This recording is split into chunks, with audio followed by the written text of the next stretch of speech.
Don't I know you, sir? Don't believe so. I haven't been here in many years. Name's Silas Greaves. Silas Greaves? The bounty hunter? Used to be. What are you doing here in Abilene? Just passing through. Got a little business to take care of. Well, sir, it would be an honor if you would allow me to buy you a beer. Hell, son, it would be my honor to drink it. I'm Molly. Howdy. I'm Dwight. That's Jack and Steve. Ben's behind the bar. Oh, I bet you got some great stories. A couple. Any of them true? Jack, be nice. A few. What about your shootout with Henry Plummer's gang in Bannock, Montana? Is that where you started as a bounty hunter? That's what it says in this here dime novel. Don't believe everything you read in them dime novels, boy. First man I hunted was back when I was riding with Billy the Kid. You knew Billy the Kid? Damn right. That scrawny son of a bitch had no fear.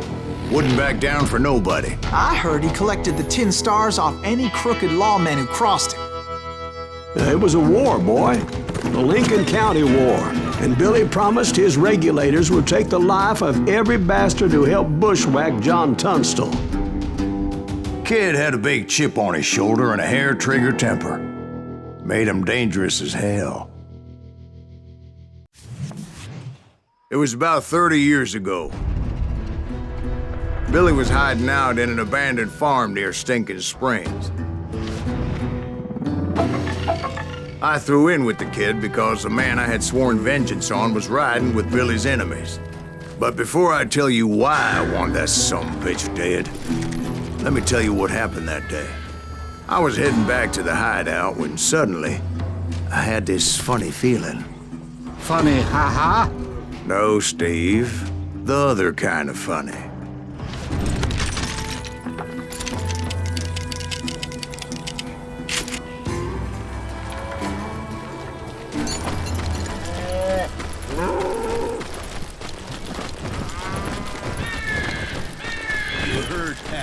We need to stay here and keep an eye on the road. That's not fair. I knew those two morons would never let me through. I had no choice. Shoot that sumbitch! Was it Pat Garrett's posse? Oh, yeah. I heard the shots and I knew I had to move fast. Spread out, goddammit! Garrett and his army of deputies had surrounded the entire homestead. I decided to help Billy and the boys out of it. So that's just what I did. As the governor of New Mexico was paying for the kid's apprehension, Garrett was able to hire every gun hand in Lincoln County.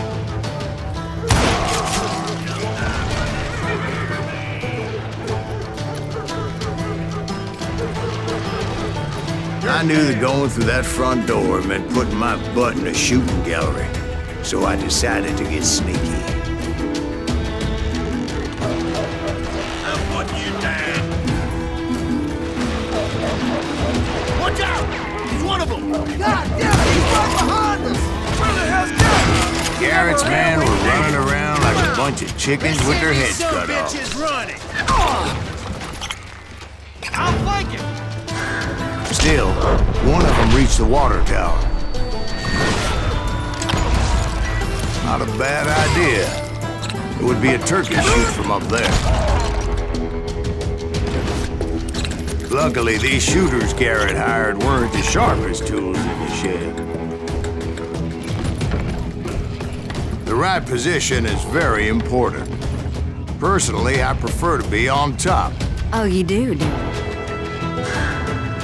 Indeed, darling. But where was I? Oh, yeah. A lot of them were saddle tramps, sod busters, or drunken drifters looking to make a few bucks.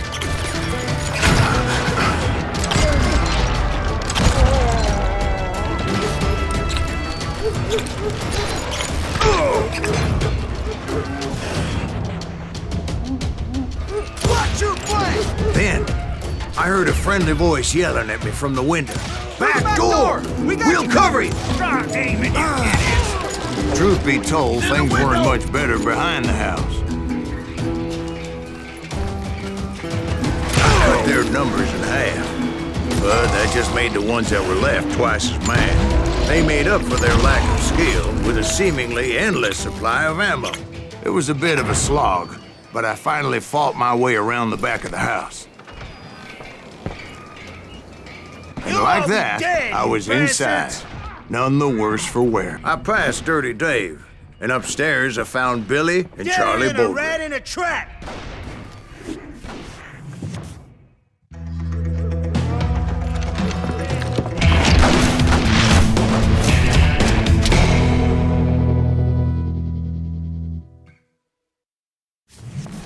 Billy looked at me and said, "About time, amigo! Grab a gun and get to the window." Wait, so you were friends with Billy the Kid? Yeah, sort of.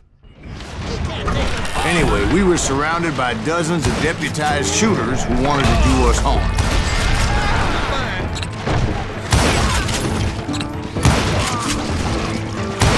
Billy's worth $500. I'm telling you, Garrett's men were dropping like flies, but they just kept on coming.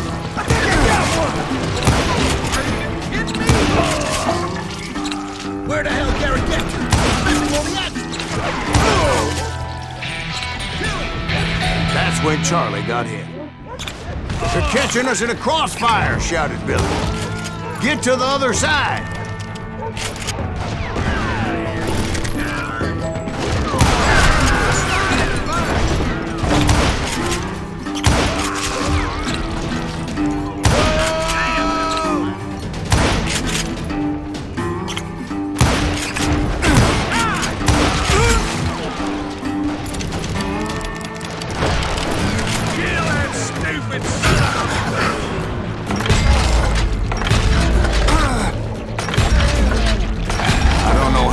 Those cocksuckers I personally put down, but it was pretty clear, even to Billy, that maybe discretion is the better part of valor. What's that mean? It means that it was time to cut and run. "They got a Gatling!" Billy shouted. "Get the horses and bring them round back. I'll draw their attention." He directed that order at me, and I thought, why the hell do I have to do it? But I went anyway. Dumbass that I was back then.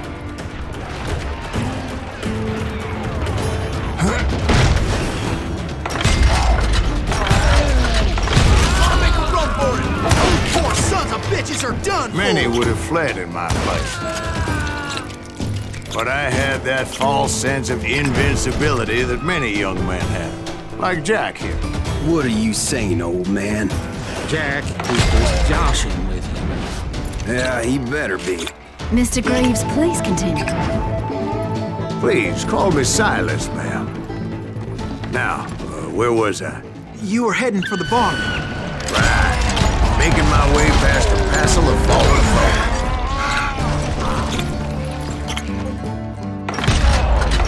Sounds like Garrett hired a whole regiment of hired guns.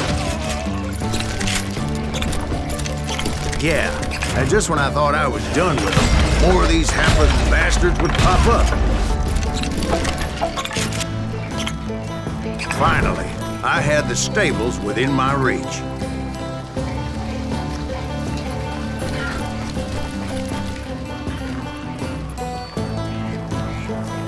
And that's when I met Sheriff Pat Garrett. I read that you went toe-to-toe with him, sir. That backstabbing bastard with that tacked-on tin star.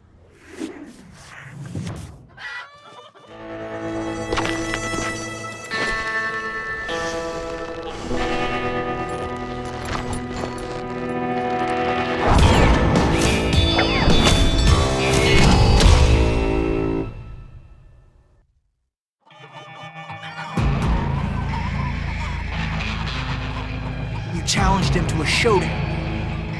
You read that in a dime novel? It said he showed no fear as he took your measure with eyes like a rattlesnake.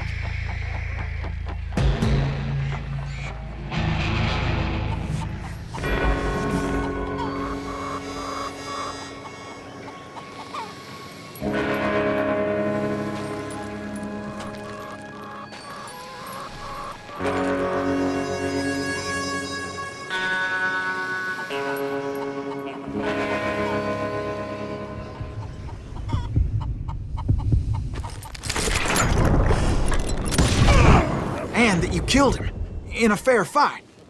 Is that what that penny dreadful said?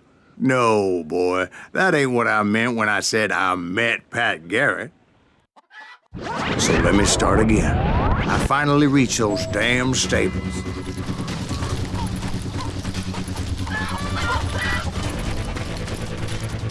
And stepped inside, and bam!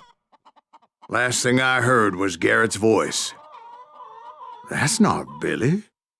And go on, how did it end? And, boy, that was just the beginning.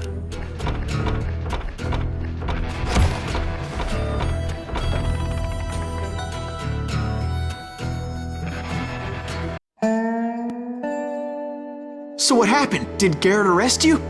Yeah, after I came to, the bastard had clocked me with his Colt.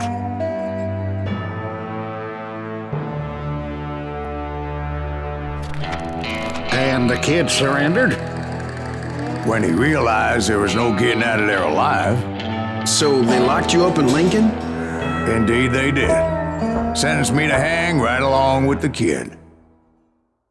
It's important to know that I was only riding with Billy so I could find the bastard I was after.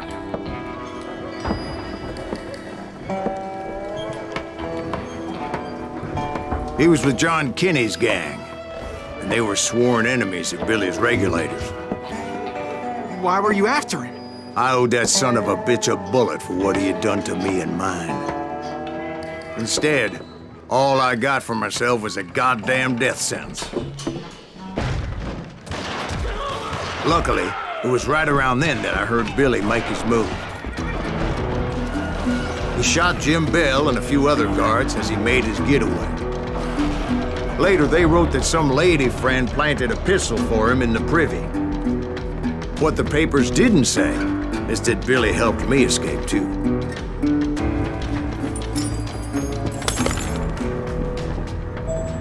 My first order of business was finding a firearm.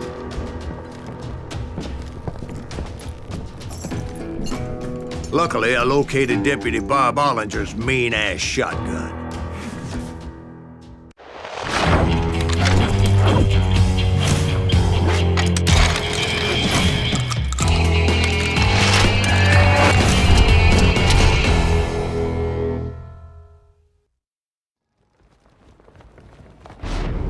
I saw Billy through the window, and he yelled that I should take to the rooftops to make my escape. So I did. Anybody see Billy? Son of a bitch shot Jim Bell! Hell yeah. That scattergun was like a double-barreled howitzer. It could blow a man clear off his feet. You hardly had to aim the damn thing. Guards were everywhere looking for it. Can't let the kid get away!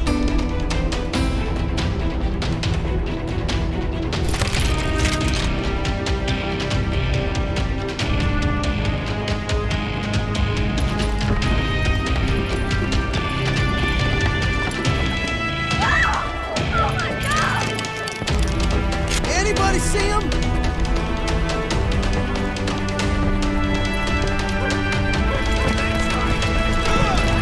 I had to jump from roof to roof like a damn alley cat. I followed the planks where I could, but some of that wood was slippery as hell. The whole town was up in arms. And suddenly, I was a fugitive. How the hell did this kid escape? Garrett's gonna kick our ass! Can't have gotten far! Gotta move out with something!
So that bastard you were after, what did he do?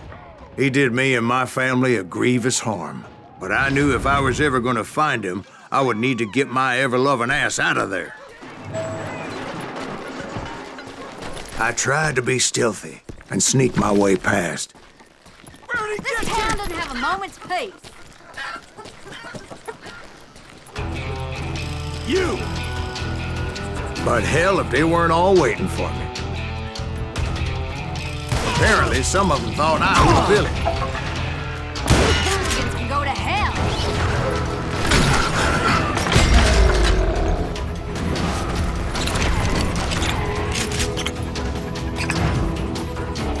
I'm ending you!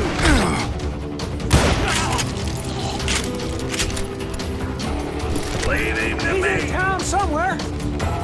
See, me and the kid shared a certain similarity in build and color. I was just glad I had Deputy Bob's mean-ass shotgun. Shooting in the street.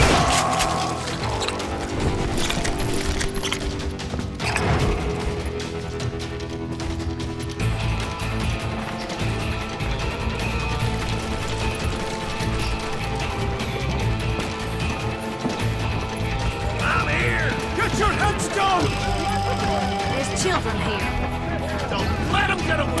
So much lead was whizzing by my head, it was like everyone in Lincoln wanted to put me in the ground. I knew I needed to find a horse. Though I never did have a great fondness for those four-legged grass eaters. Smelly, sweaty, ungrateful beasts. We prize them too high, if you ask me. You're threatening the lives of innocent people.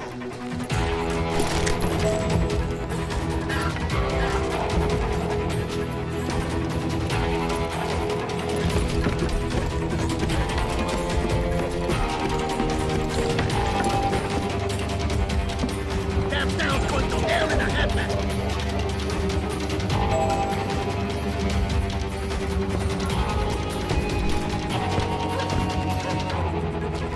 But where was the kid while you were busy getting shot at?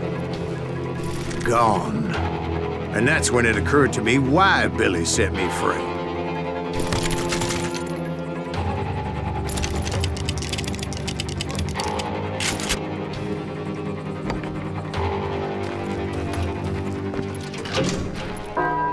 Got that son of a bitch!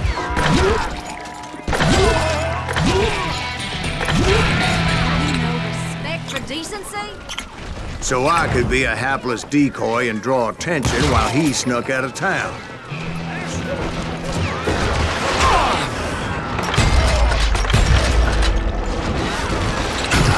I knew if I made it out of there in one piece, no one would put a price on my head. Because everybody in Lincoln would be dead? No, because they all thought I was Billy. And all that blame would fall on him. Get the winner off the street! On yourselves.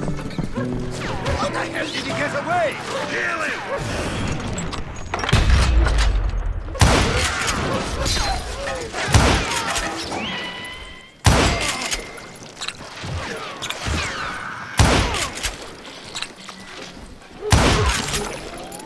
Let's do this!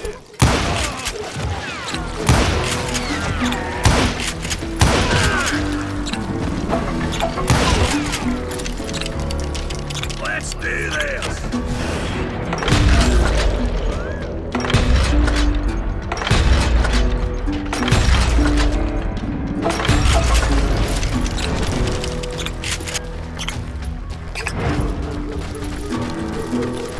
Finally, I found what I was looking for.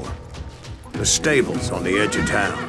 I guess Billy saved your ass, taking out Bob Ollinger the way he did. Billy didn't kill Bob.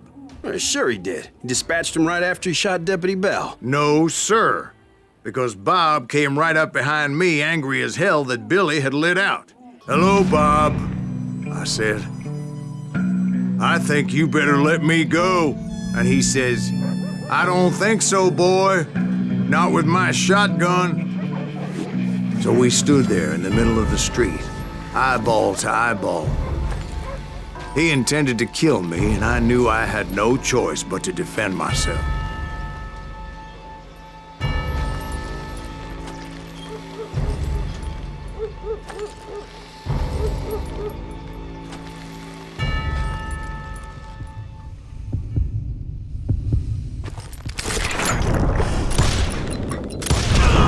I killed him in a fair fight. Everybody saw I had no damn choice. Well, Lincoln got a mite depopulated that day. Pat Garrett gunned down Billy 3 months later, so his escape was all for naught anyway. So where'd you go after Lincoln? Mexico. Until I realized nobody was looking for me. I ended up taking a job at the Rurales. The Mexican Rurales? I was hired to help them track down the cowboys. The most vicious outlaw gang in Cochise County? Curly Bill Brocious? Johnny Ringo? Led by old man Clanton himself. They must have paid you a pretty penny to take them hombres on. Not really. But truth be told, I had my own reasons for going after those boys.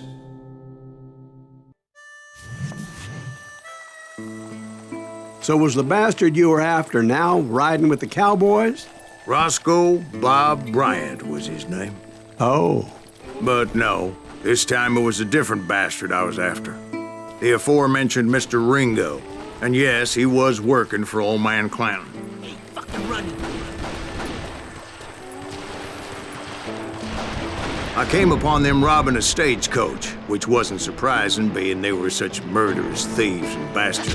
The bandits wore red scarves, so I knew they worked for the old man. Over there! There! I did my best to help those poor passengers.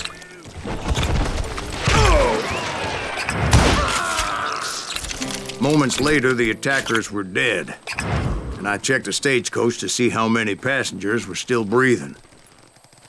None.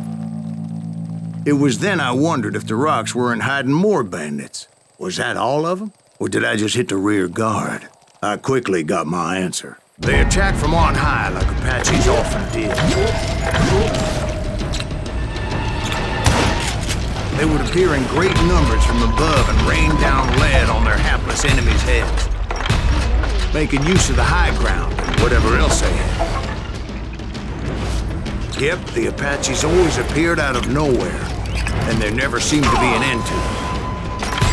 Hold on, were you attacked by Apaches?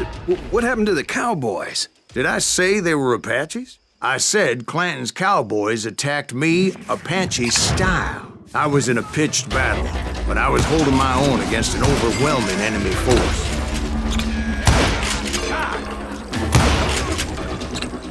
See, at the time, I was still pretty green and would often blunder into regrettable situations. But I just kept shooting at anything I could see up in those damn rocks. I didn't see Ringo, but I knew he was with the cowboys. He and Roscoe Bob had done me a dreadful wrong, and I was determined to have my revenge. But to get to Ringo, I knew I'd have to fight my way past these other assholes first. Unfortunately, I was running out of ammo. Another perfect example of my relative inexperience as a hunter of men. I immediately knew that a tactical retreat was called for, as my vengeful fury was much less impressive without the bullets to back it up.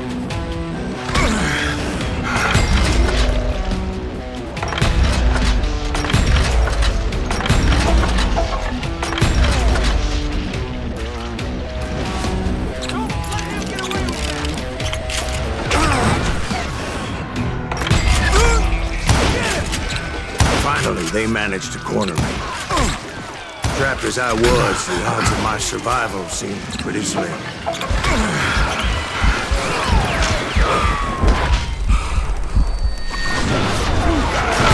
Luckily, serendipity was on my side as I suddenly spotted a way out of my predicament.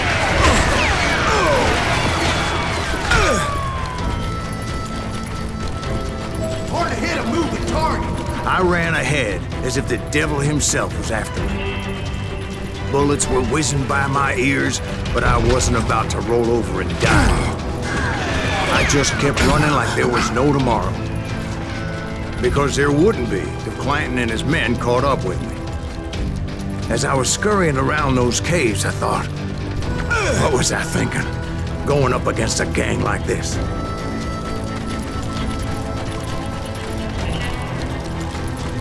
You're mine! I just kept running, not knowing where the hell I was going. And that's when something miraculous happened. Like manna from heaven, I found the desiccated remains of what looked like an Apache warrior. The old weapon next to him supplied me with some much-needed ammunition.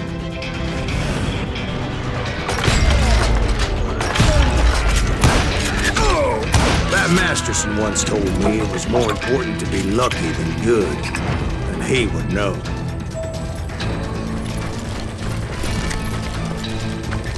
And imagine my surprise when I found a fistful of dynamite to go along with that ammo.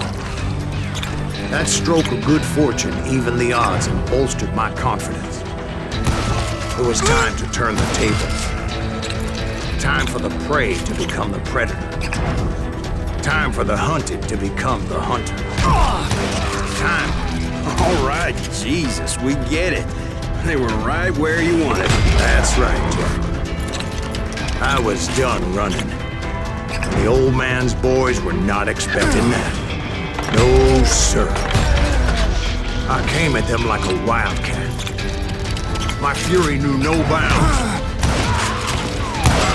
It was finally time for that old man to pay for his sins.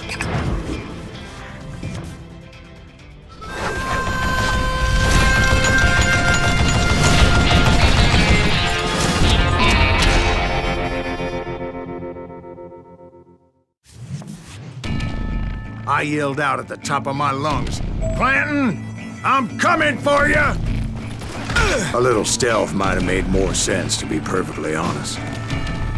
Because that old fool had a Gatling gun and enough bullets to last him till kingdom come.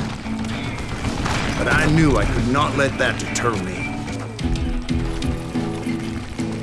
Not if I was to find and kill Ringo.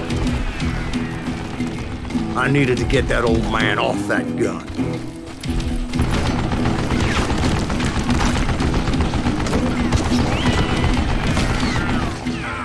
Gotta reload. Wait, goddamn book.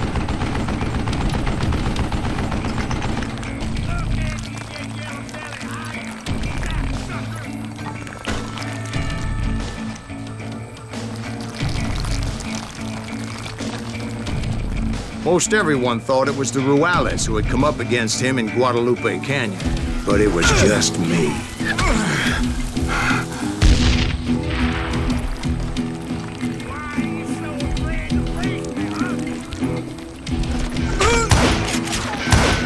Try me instead, you coward!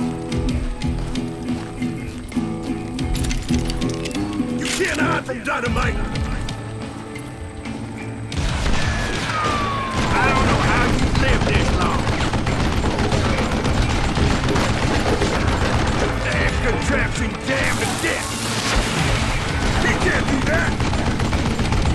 Would you just die? Son of a...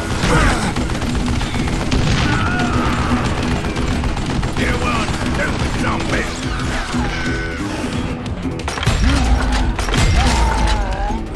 Apparently, one of the cowboys made it out of there alive and told Ike and Billy Clanton that it wasn't a Mexican who took their father's life that day. They just assumed it was one of the Earps, and that little misunderstanding eventually led to that legendary gunfight at the OK Corral.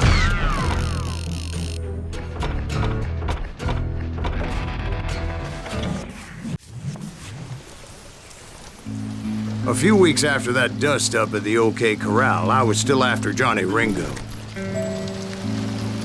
I had tracked him and the cowboys to their hideout at a sawmill, and they were loaded for bear.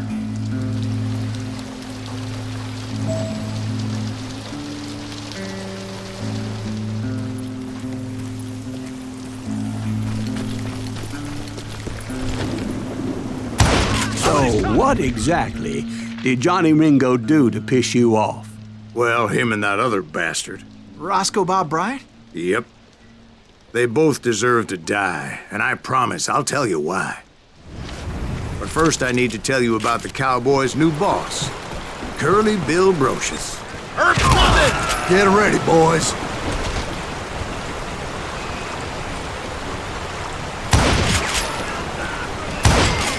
Curly Bill took charge of the Cowboys upon the old man's demise, and after that gunfight at the OK Corral, the Clantons wanted revenge. So they murdered Morgan Earp and grievously wounded his older brother, Virgil. Just shoot the saloon.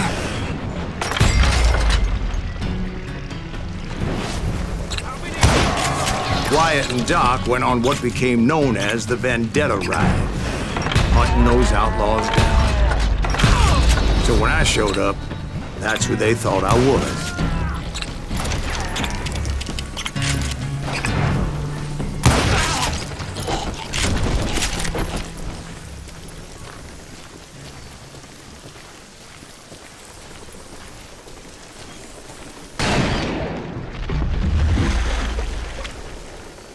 There were killers around every corner, all wearing red bandanas. That's how the Cowboys identified each other. And I was beginning to wish I had one myself. But I wasn't about to let Ringo walk away unscathed. And that's what drove me forward. They say that Ringo was infernally fast. I hardly saw anyone faster, boy. Certainly not Wyatt Earp. That man was all hat and no cap. Earp wasn't much of a match for him, but Doc Holliday might have taken him. That lunger should have kept his nose out of it. They never charged anyone for the murder of Morgan Earp. But everybody knew that Curly shot him in the back. That was common knowledge. Yeah, maybe so. But Ringo had nothing to do with it. He was just being loyal to a friend. Is that what you call it? Being loyal? Excuse me, sir. I have a question. What's that, Dwight? After old man Clanton died, why didn't his son take over the Cowboys? Because Ike Clanton was dumber than a box of rocks and a yellow belly to boot.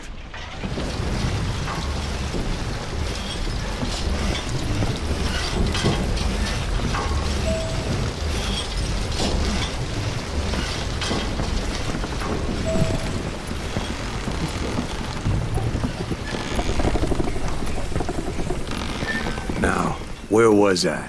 Taking down the entire cowboy gang single-handed. Indeed I was, Jack.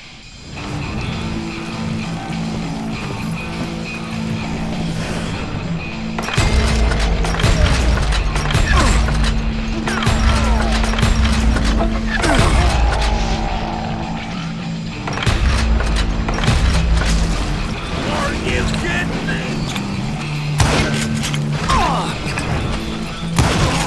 Though it wasn't easy, as those boys had good cover. Do I have to do everything?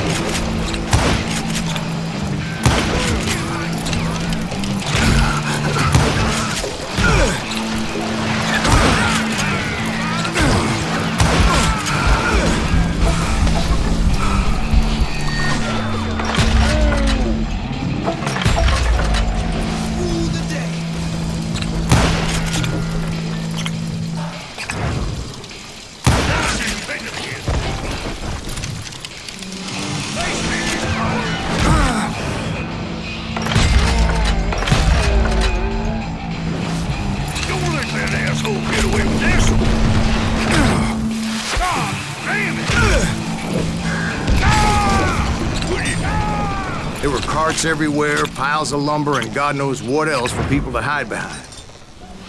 That really was one hell of a sawmill. Quite an impressive operation.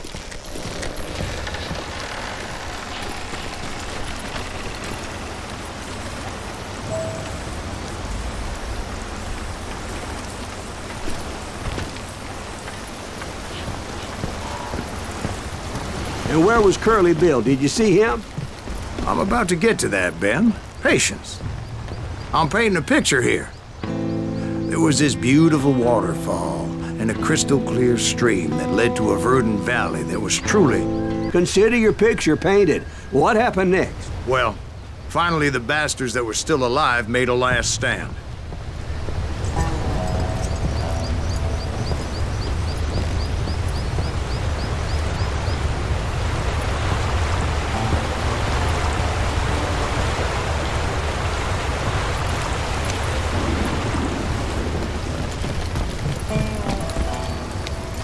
Curly Bill, Johnny Ringo, and his compadres took off into the lumber yard, and I followed after.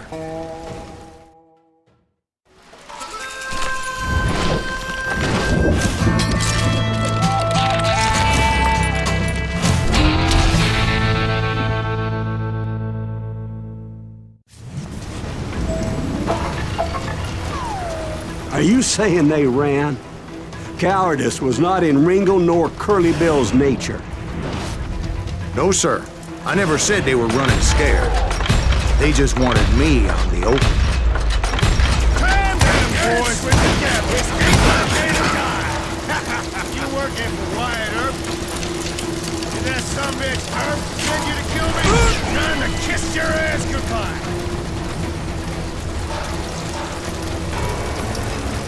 I'm gonna kill you like I killed four guys. I'm gonna catch my breath.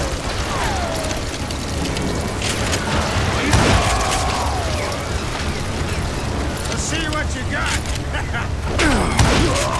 Make him pay for that! Come out, wherever you are!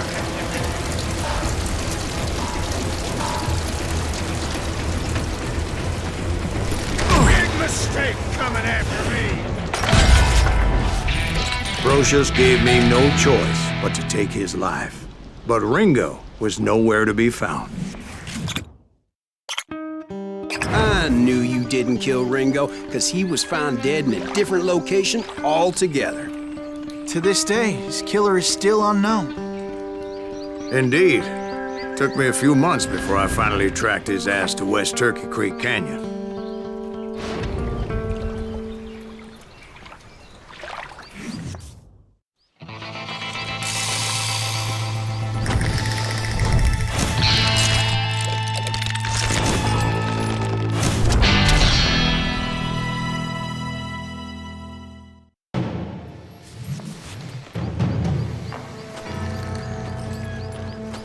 That's incredible, sir.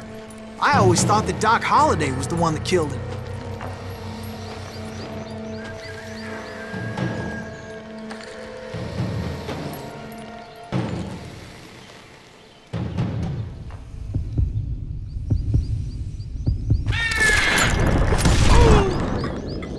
Sorry I had to ruin the legend for you, boy. But the legend ain't always true. Doc Holliday had nothing to do with the death of Johnny Ringo.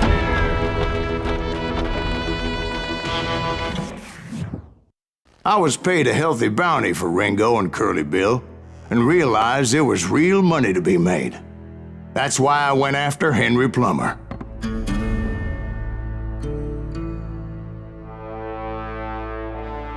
Now, wasn't he the sheriff who augmented his income by shaking down miners and robbing gold shipments? That's the one. Oh, yeah, I remember him. He ran that gang of thieving outlaws called the Innocents. So it's true that you went toe-to-toe with him? Indeed I did, son. Indeed I did.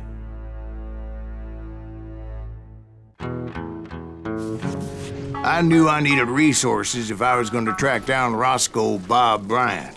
And hunting Plummer looked like a good way to get rich quick. As the local vigilantes exposed him as the leader of the bandits, and put a generous price on his head. Plummer rallied his gang to plunder one last gold mine before making their escape, and that's where I thought I'd find him.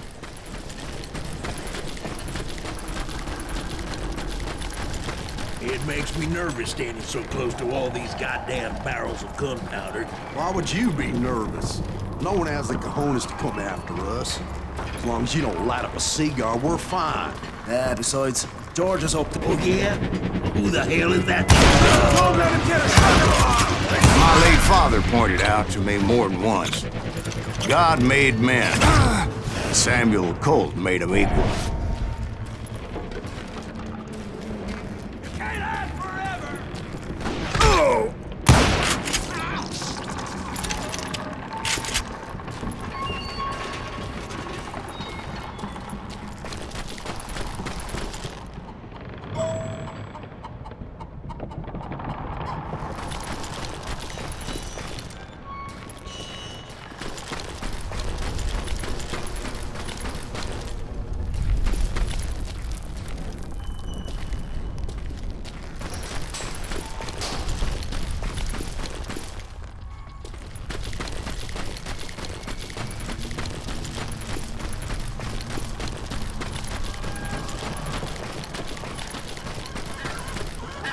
I knew that dynamite wasn't mine, so I decided the polite thing would be to return it.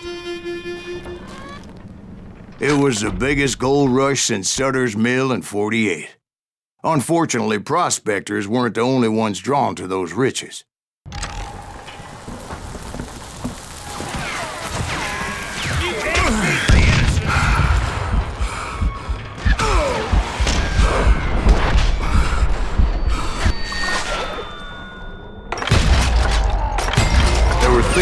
Killers, robbing travelers, and hijacking gold shipments. Like those that ran with Plummer. Some were just regular folks I knew from town, drawn by greed and easy pickings. Putting that moron out of his misery. Charlie Crow, the blacksmith. James, who worked in the stable. I can't hear you. Sam and Jeremiah Barber, the butcher's sons. Get out of here! Ordinary citizens who lived a double life.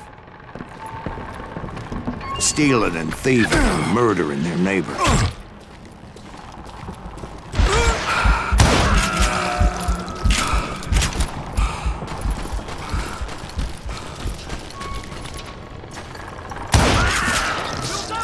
course, the rest were veterans of the Civil War.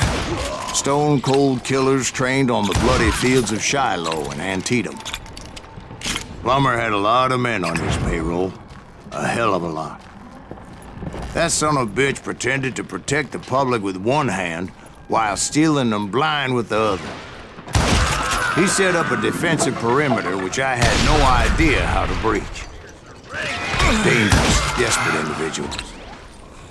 I was outnumbered and in way over my head. But I was too damn stubborn and stupid to realize it. They must have thought I was touched. Or had some kind of death wish. Seeing as there were barrels of gunpowder everywhere. I thought I was some kind of hero.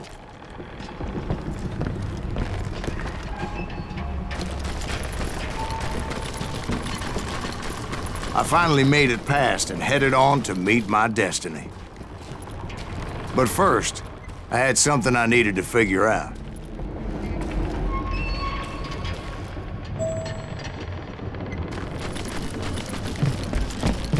I had a few ideas on how to get into that mine, but once I made my decision, I knew there was no turning back. So my first thought was to enter the nearest mine portal. I saw an entrance. Made sense. It was the quickest way in. But that also made it more dangerous, as there would undoubtedly be enemy pickets posted along the way.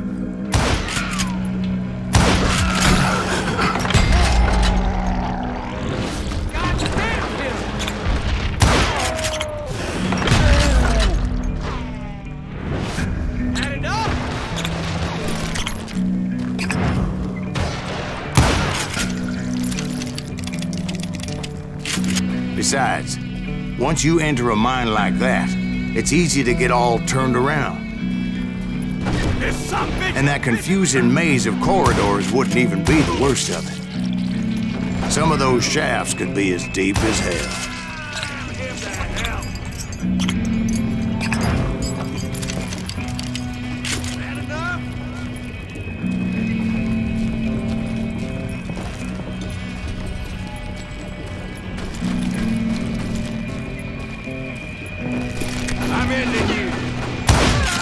A single stumble or misstep can easily end in a deadly plunge to oblivion.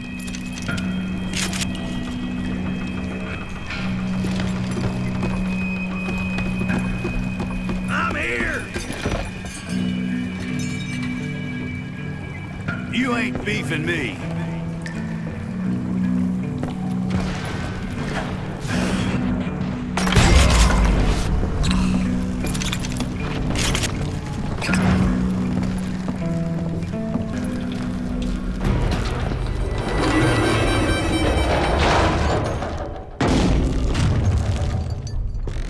I would just need to be careful not to blow myself to kingdom come. Surprise! With all that gunpowder and dynamite everywhere, a body has to know what he's shooting at. Time to blow your shit up.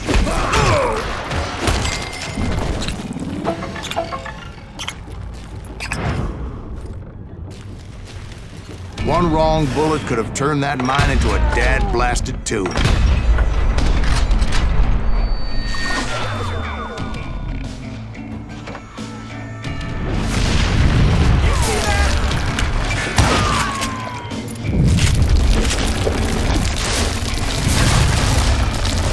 Freely admit that my plan of attack was not just moronic, but clearly insane.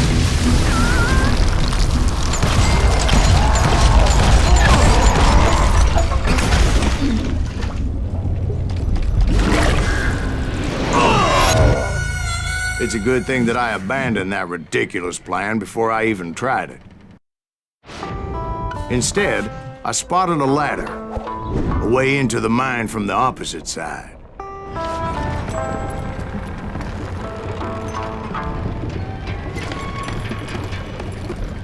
It was a long way around, but that approach seemed more sensible at the time.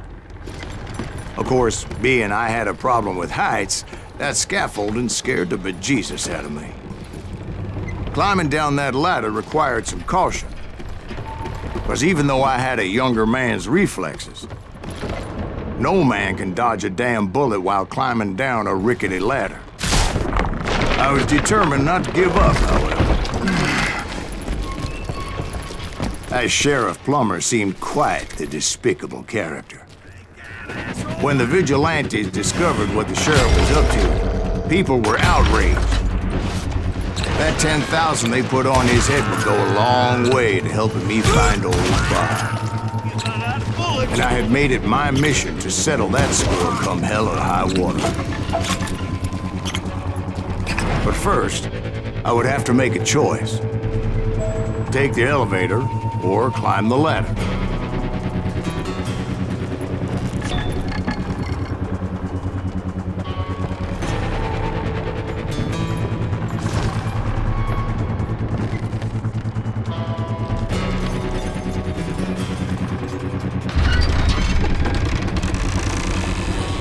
I picked the more convenient and more dangerous route.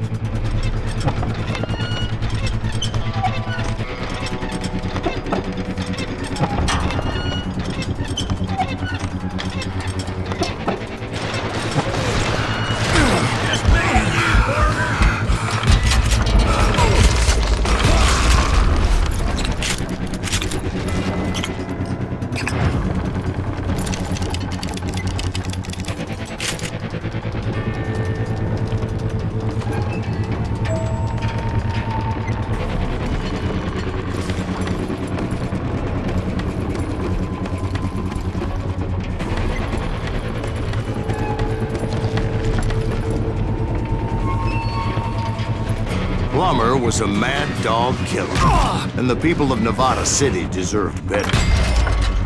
Nevada City? Well, I thought Plummer met his maker in Bannock, Montana. Right, well, he was the sheriff of both places at one time or another, but that's neither here nor there.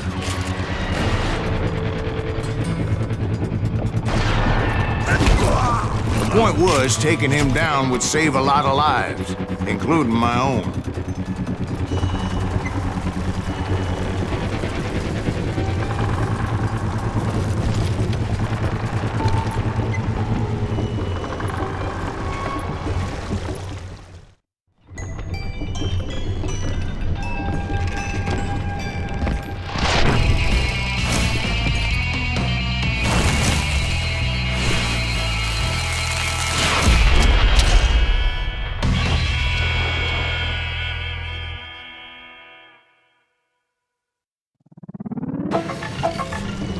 Gonna blow you into next week! This day is just getting worse and worse for you, ain't it?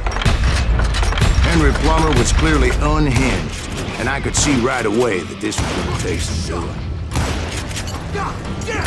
I need some help here! Come on, boys! Take this cocksucker out! Take this, you son of a bitch! I can shoot too!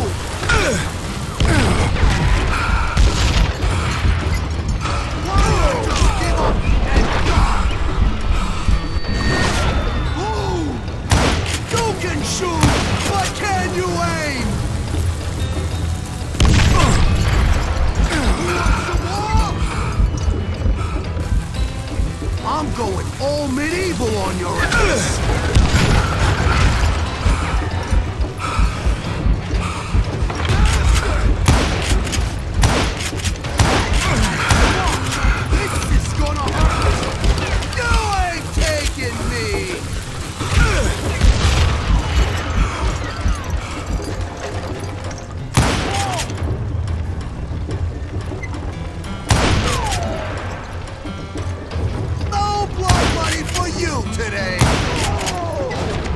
So that's how Henry Plummer died.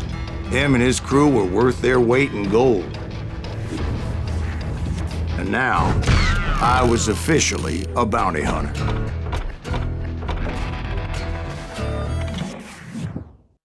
So, did you finally go after that Bob feller? Well, I heard word he was in Kansas with John Wesley Hardin. So that's where I went. Where in Kansas? Abilene. Why do you ask, Ben? No reason. Was Hardin as fast as Ringo? Ringo was fast, but John Wesley was as fast as the devil himself.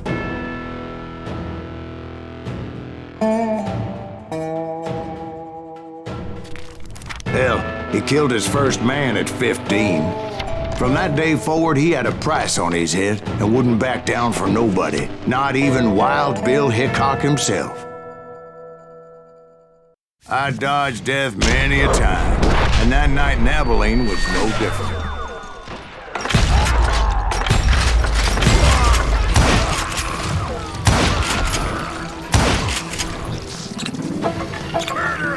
I was there with the intention of finding that bastard Bob and collecting the bounty on John Wesley.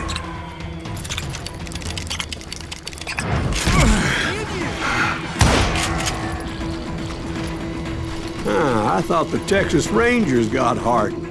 Yeah, that's what they want you to believe. It was coldin' a witch's tit and a brass bra that night as I fought my way past his loyal compadres.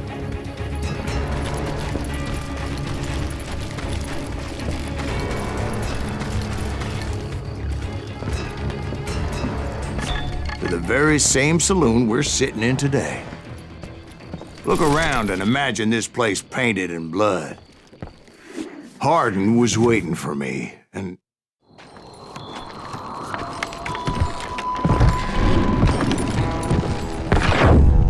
Wait, I'm jumping the gun here.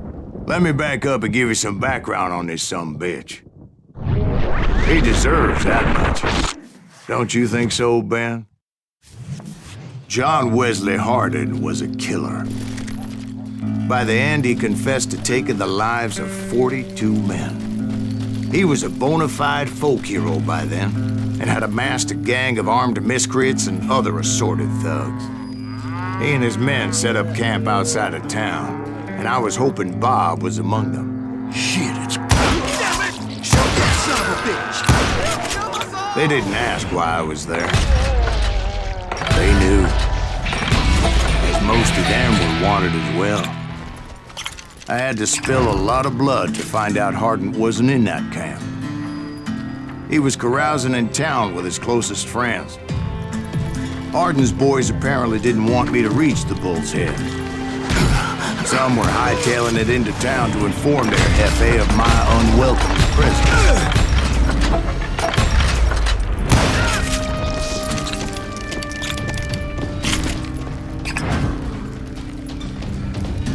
Tell Hardin someone's coming for him. Stop that bitch! Let the boys know we got another law dog. I wondered if Bob was among them.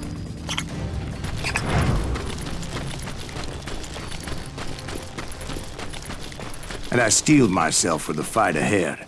For as good as I was, deep down I wondered if John Wesley wasn't just a little bit better. Before I could test my mettle against Hardin, however, I would first need to dispatch his cadre of hired killers. Most of these degenerates were beyond redemption, but John Wesley might have been a different story. I didn't learn until later that that night was in fact his birthday celebration.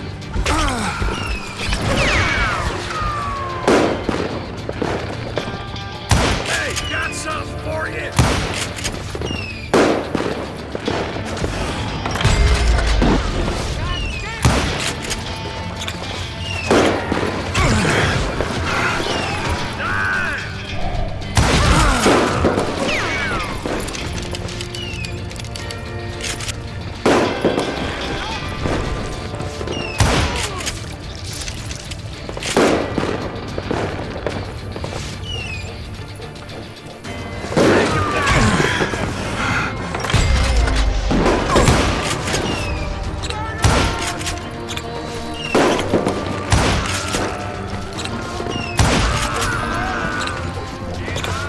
I think I already mentioned that I found Hardin in this very saloon.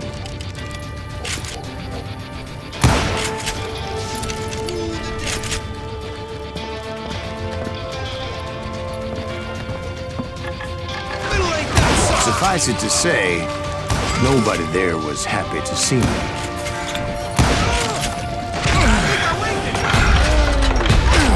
In fact, I felt a certain hostility.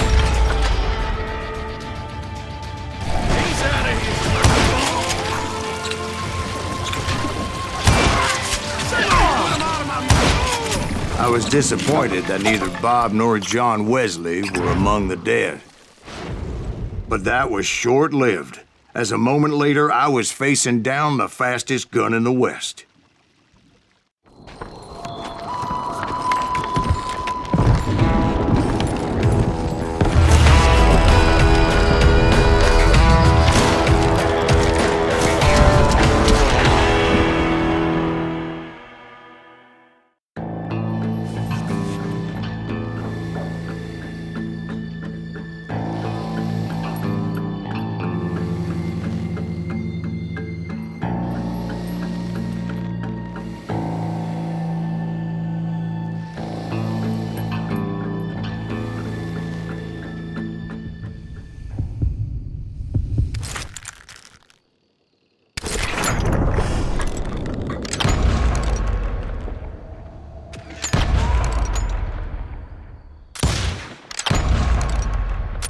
That man was faster than greased lightning. But being inebriated as he was, he didn't count his shots. And now, he was at my mercy. So he didn't die? No, I sent him to prison. Years later, after he was free, some restless avenger took his life. Shot him in the back in a saloon just like this one. Anybody up for another beer? Ben?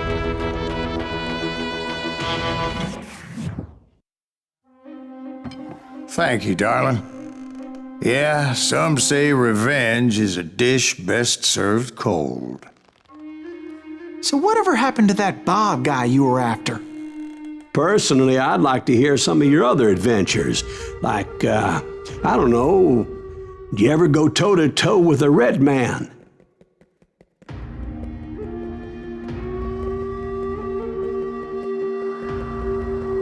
Yes, I did, Ben. I remember once I was after this renegade Apache, Grey Wolf. Strangely enough, revenge was also his primary motivation.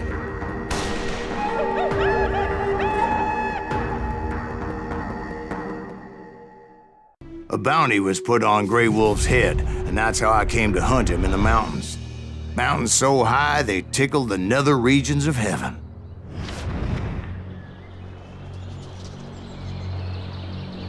Grey Wolf was a Chiricahua Apache medicine man who had led a war party in revenge for a massacre against his people. The U.S. Army had attacked his tribe during his daughter's sacred sunrise ceremony, and the slaughter was unspeakable. I understood his anger, as there's nothing more traumatic than seeing those you love die in a cruel and painful death. Right from the beginning, I couldn't shake the feeling that Grey Wolf was watching my every move.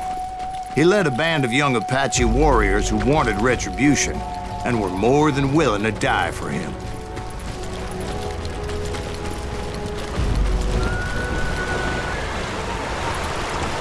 They saw me before I saw them.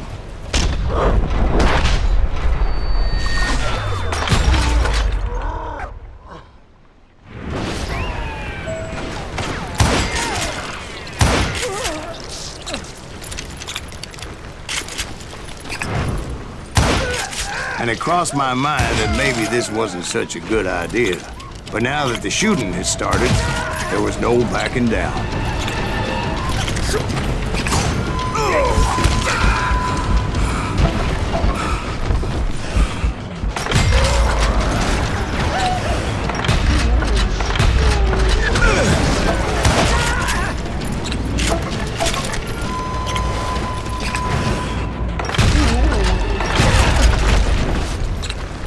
It was rugged country, the winter home of the Chiricahuas, and that's why they had retreated there.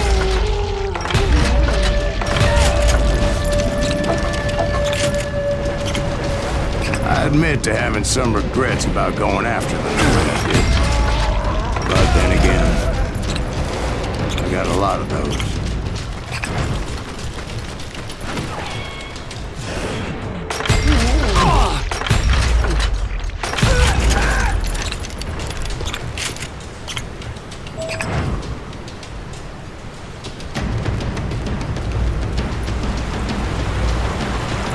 Did you find Grey Wolf? Not at that moment, but I did find the entrance to their hideout.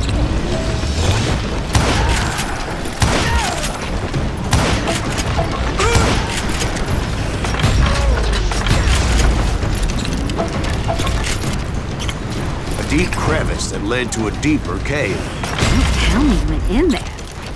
Yeah, but it's not out of bravery so much as pure, angry cussedness.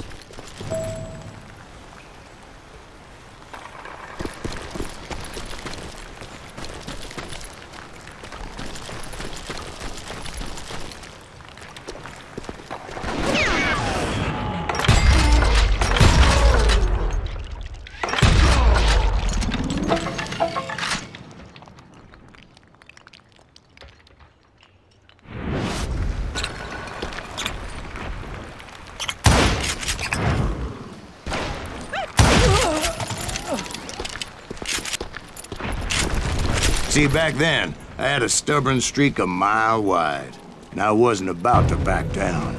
So it was like pitch black in there? Actually, it was pretty well lit, as they had torches on the walls.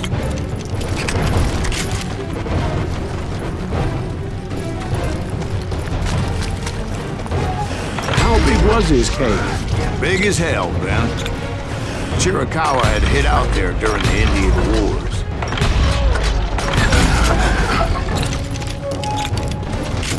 They thought it was haunted with the ghosts of those murdered by the horse soldiers.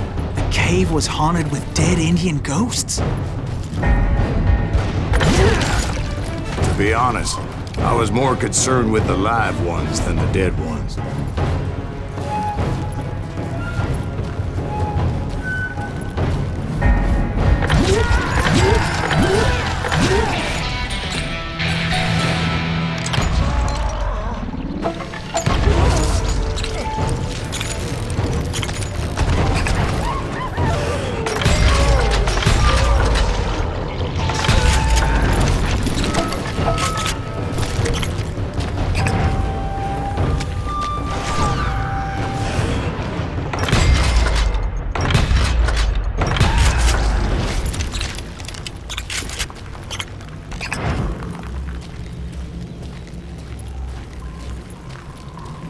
How come you know so much about engines? A few years back, I was married to 2 Mescalero women.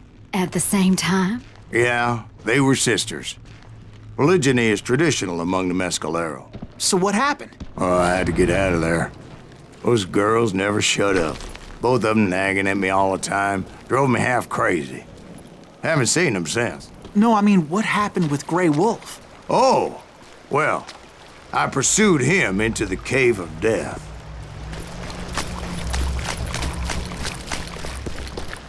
I came upon this flooded grotto, and that's when I saw him. He came to me unarmed and unafraid. His voice echoed in the shadows, and I sensed he meant me no harm. You carry great darkness in your heart, and if you do not release it, it will claim your soul. The sound of his voice put some kind of ancient Indian spell on me.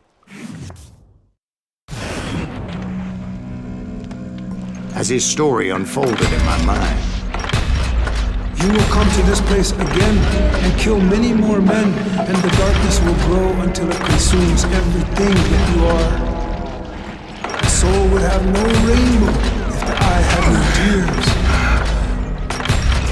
he said I was a great warrior, a coyote man, unequaled by any other pale-faced warrior, or something like that. The snakes will bite shadows of your past until a venom poisons your heart, and an echo of the song of the dead summons the spirits deep from within the mountains. I didn't quite get what he was saying, but there was definitely snakes. And indeed, his warriors surrounded me and attacked me like hungry wolverines. They couldn't stop me, though, and Grey Wolf wasn't in the mood for idle talk.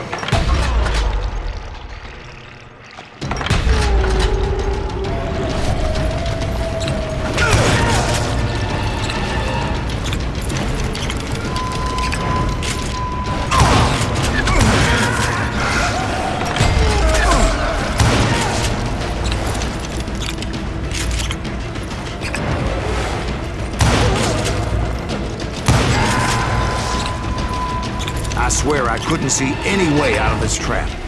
But suddenly, one just appeared. Kind of like a miracle.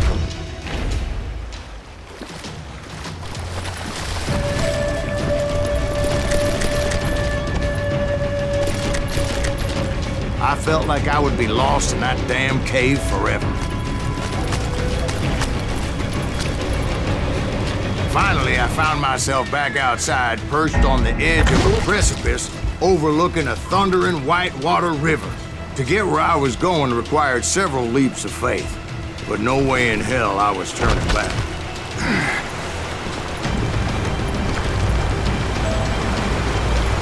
I chased after him, determined to make him explain the meaning of all that mumbo-jumbo. Mumbo-jumbo is right. Are you making this all up as you go? A few details may be fuzzy, brother, but I am relating exactly what happened to me. There were dozens of Apache warriors aiming at me from on high. Dozens? Well, maybe not dozens, but there was a lot of them. At least 3 or 4. Well, more than that, little lady.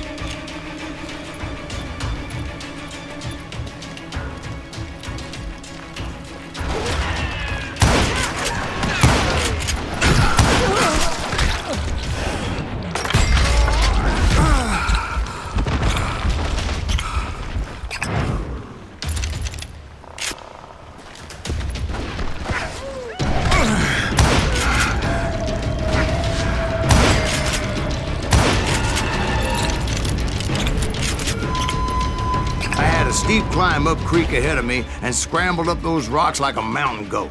I was determined to locate Grey Wolf and find out exactly what the hell he was trying to tell me. And wouldn't you know it, that crafty son of a bitch with Apache surrounded me.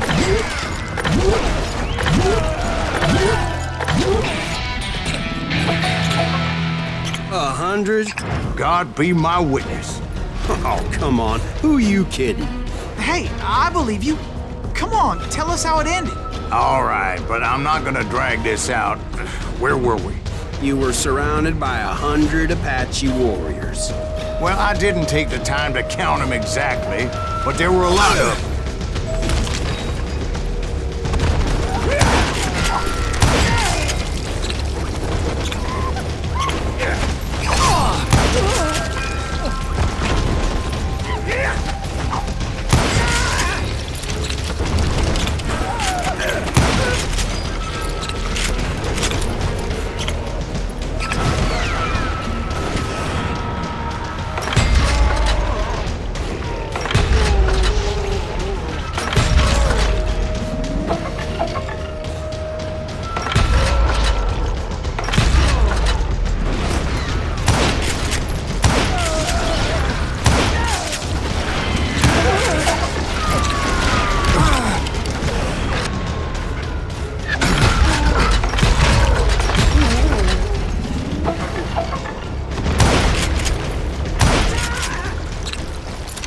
And in the end, a path appeared before me that I had not seen before.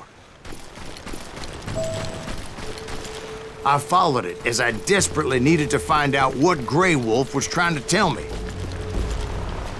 But it was like that son of a bitch disappeared into thin air.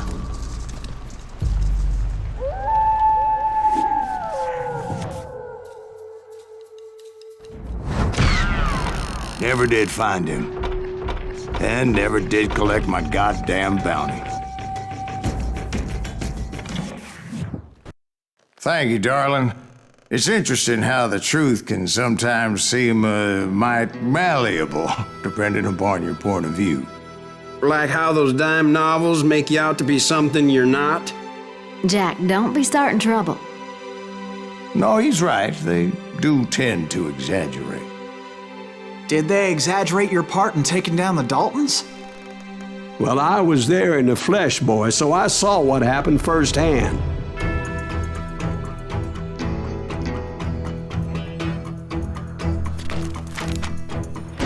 Those Daltons were lawmen once, before they all went bad, robbing banks and trains clear across the territory. Until Coffeeville, of course. I was one of the citizens who took up arms that day. Fighting on the side of right? I did my best, sir. We all did. It was early morning. One of my friends was a local gunsmith, and he handed out firearms to anybody who'd take one. You see, the Daltons got it in their heads to rob 2 banks at the same time. 2 banks on the same damn street. He can't stand against the Daltons. Story was Bob Dalton's girl was always writing about how he had no ambition. Well, the locals recognized the Daltons right off.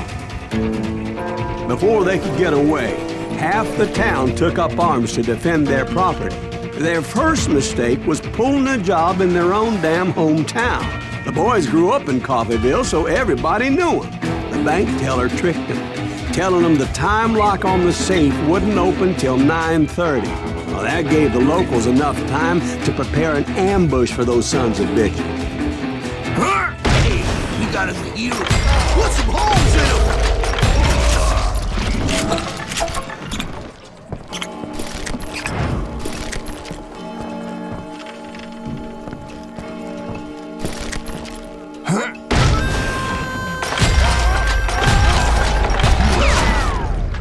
The brothers paid dearly for their stupidity, but everybody knows they had it coming. There's more to it than that.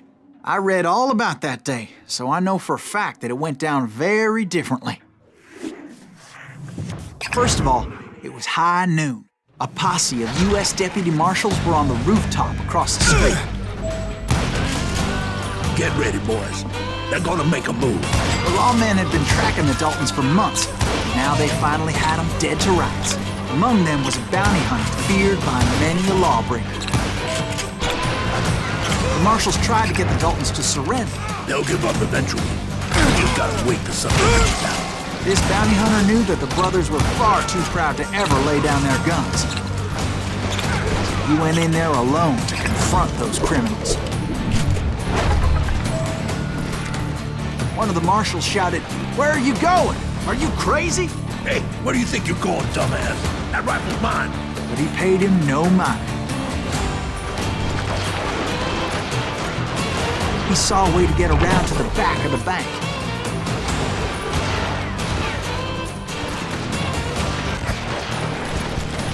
Then he figured out how to hit the Daltons from a direction they weren't expecting.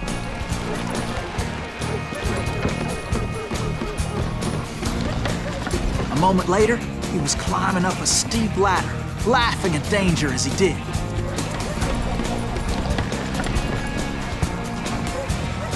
It was brave men like him who risked their lives to tame this wild country.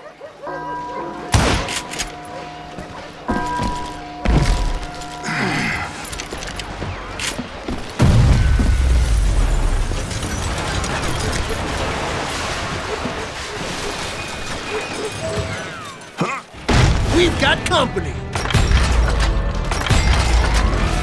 Now you're really pissed off! Heroic men like him, who did what other men couldn't or wouldn't to make this country free. Like Jim Bowie and Davy Crockett, who died defending the Alamo.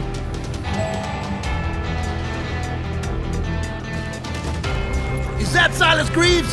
Son of a bitch!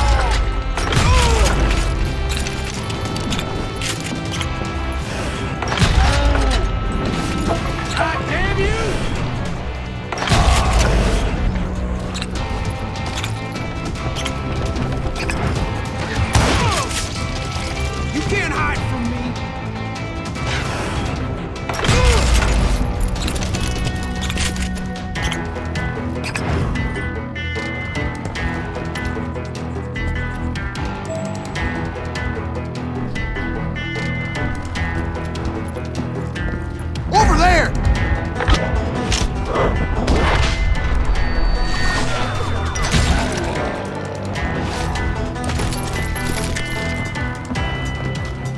That's Silas Greaves!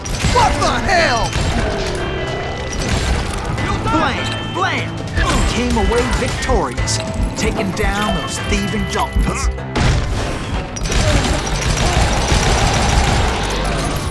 His name? Silas Greaves. And when the dust finally settled, he was the last man standing. Sorry, kid, but that just wasn't the way it happened.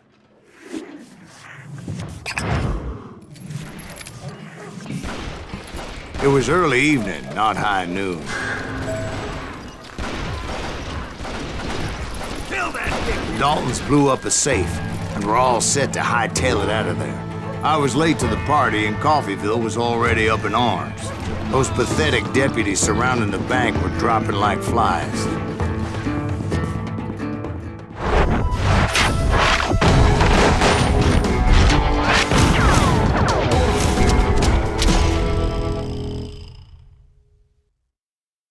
I'd been tracking those jokers for months, waiting for them to do something reckless.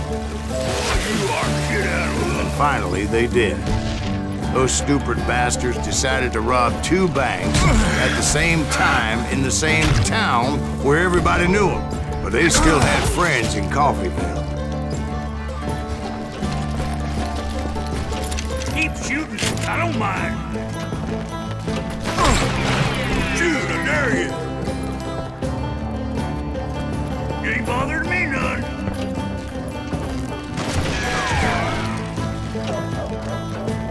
Waste your bullets. Go ahead.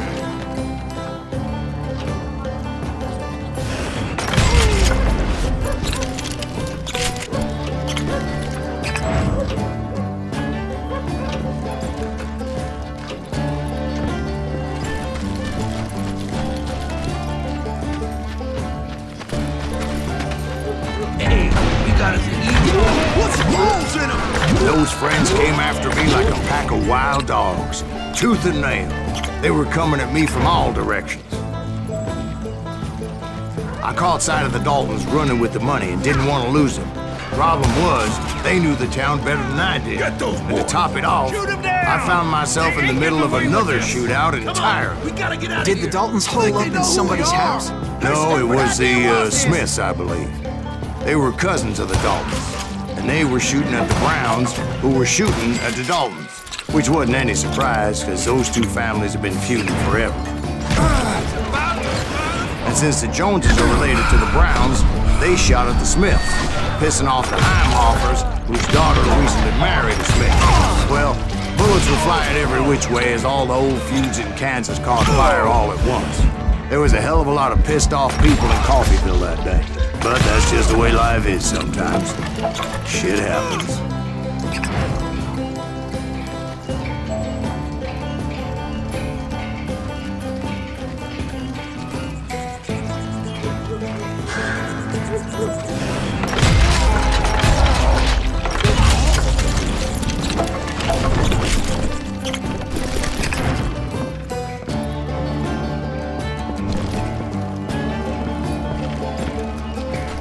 The Dalton boys knew I would never give up. Those Daltons weren't the sharpest knives in the drawer, but they always stood together. They set a trap to slow me down and allow at least two of them to escape. The third brother stayed behind to plant me, just in case that trap of theirs didn't work.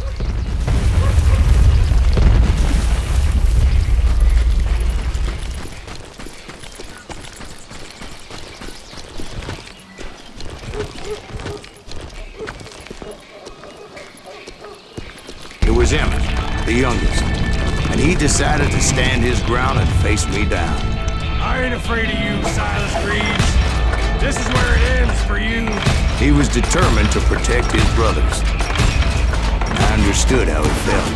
Taking me on all by his lonesome wasn't exactly a recipe for a long life.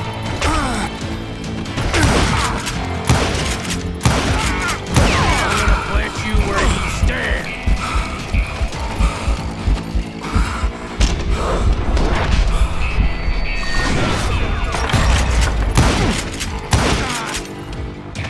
I'm gonna tear you apart!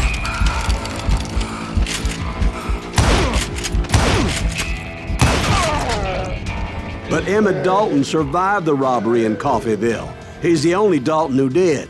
They say he was shot 23 times. Well, Dwight, who do you think put all those damn holes in him? But I have to admit, that boy had grit. We'll get those suckers! It took me a couple of days to track the Daltons down. They can't get away with this! And in that time, a whole posse of local vigilantes offered to lend a hand. We'll track him to the ends of the earth. They seemed as determined as me to find those outlaws. But as we headed into those swamps, it was like I had my own private army. There was no way those boys were getting away this time.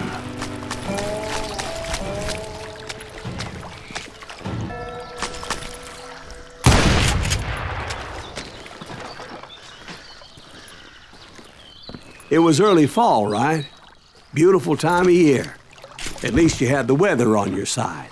Not by my recollection. It was damp and foggy as hell.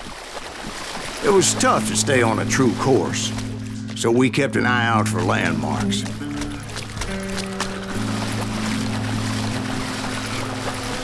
It was autumn. The maple trees were in full color, red as blood.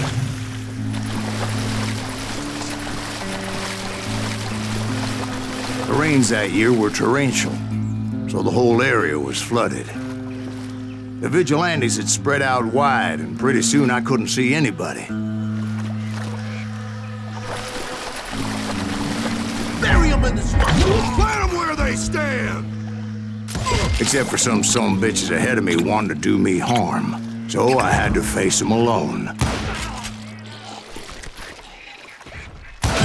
I wondered why my compatriots didn't come running when they heard the shots.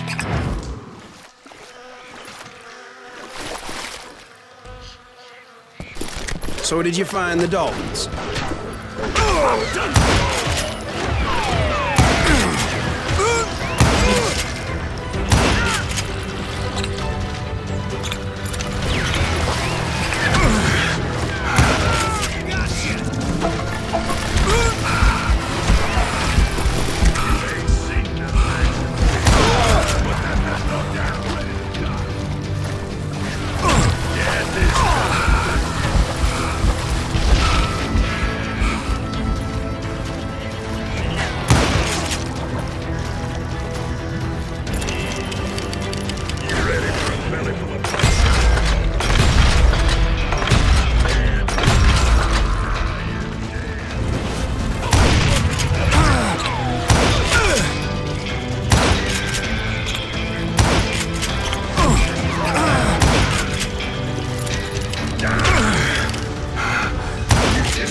Point being, I was under serious attack, and my reinforcements was nowhere to be seen.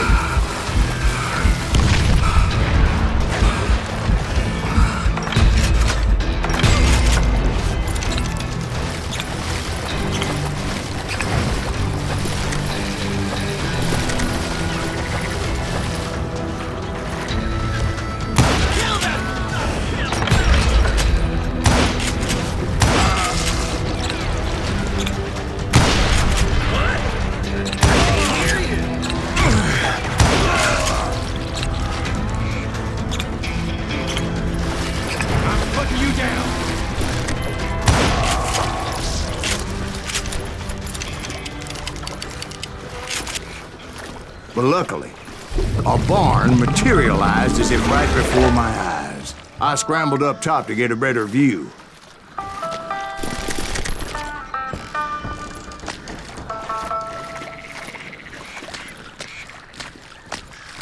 But just ended up falling inside. So, how did you get out? The barn doors was open. About right then, I saw some suspicious characters running through the bushes. Of course, I followed them. In that asshole! But that goddamn swamp was like a goddamn maze, and pretty soon I had no goddamn idea where I was. Steve? So I just started walking, and pretty soon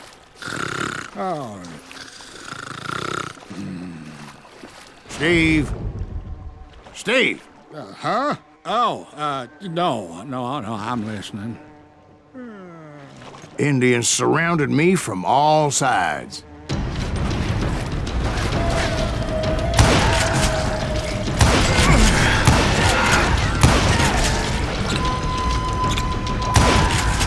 Indians? They were Indians? No. I just wanted to make sure Steve was paying attention. Now, where was I? You were following the Daltons through a swamp? That's right. See, Steve? Dwight's paying attention. No, I'm listening. I was just resting my eyes. So, where was I? The Daltons. Right. See, there's a reason so many outlaw gangs are made up of brothers. Being a brother is a very sacred thing. It's a bond like no other.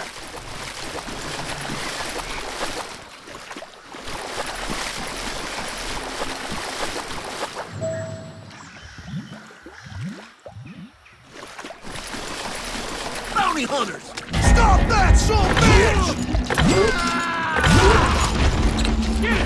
So did you ever find the damn Daltons? Not yet, but I did find a few of their cousins.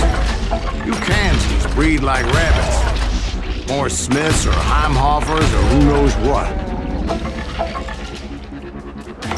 But hell, what's more important than family? I bet Ben knows what I'm talking about.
those Dalton boys were out there somewhere, standing together against anyone who would threaten them.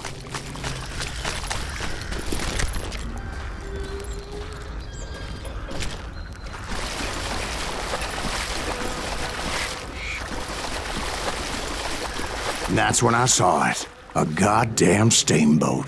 A steamboat in a swamp? Yeah, Steve, but this wasn't much more than a wreck, really. But how'd a damn steamboat end up in the swamps? Guess it floated off during the flood of '89. Now, was it a stern wheeler or a side wheeler? What? Does that really make a difference, Steve? It was a steamboat with a goddamn army on board. It was then that a fusillade of bullets come raining down from on high, and those vigilantes who accompanied me weren't anywhere to be found. But among those men that were shooting at me, I thought I saw some familiar faces.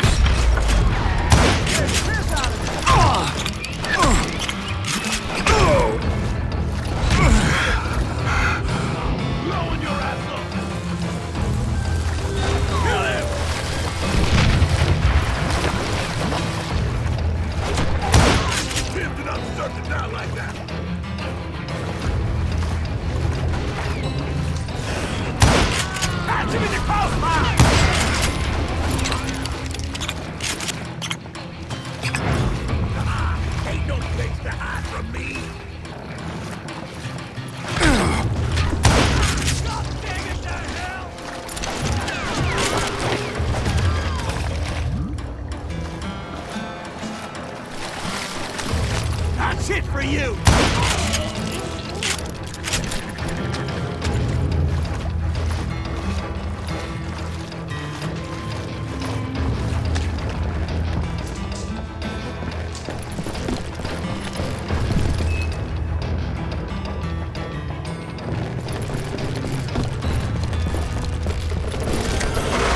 Somewhere up there, the Daltons were waiting on me.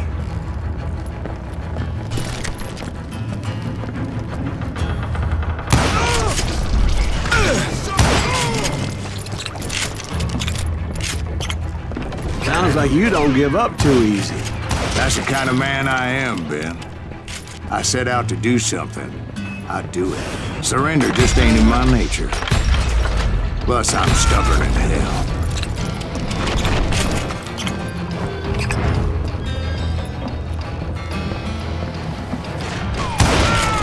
Did that asshole just kill me?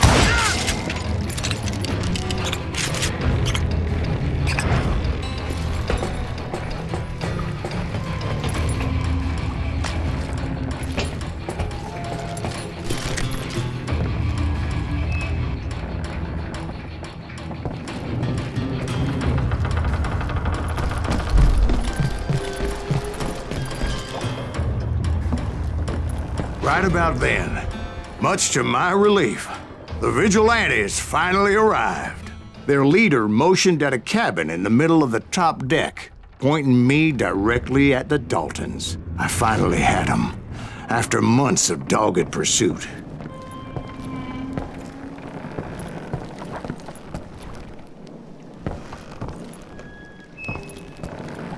But it turned out that they had me. Take him out! I'm sending you to hell!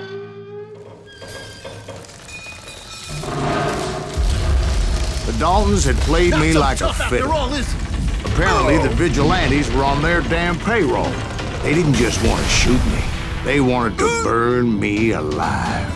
But finding my way out of a burning labyrinth proved to be quite a challenge. It was a riverboat, right? I mean, it's not like it was a goddamn ocean liner. Well, yeah, but I was in a Did you fight. hear about that ship that's gonna launch next year? Largest one in the world. We're talking about the Titanic. If you ask me, it's too blessed big. I don't think it'll even float. So anyway, Don't be stupid, Steve. They know what they're doing. They say that the Titanic is unsinkable. oh God. But getting back to that steamboat, how did you get off it, Mr. Greaves? I took in a lot of smoke that day, so I admit my recollection might be a bit hazy. But somehow I managed to finally disembark. It was time to settle this once and for all.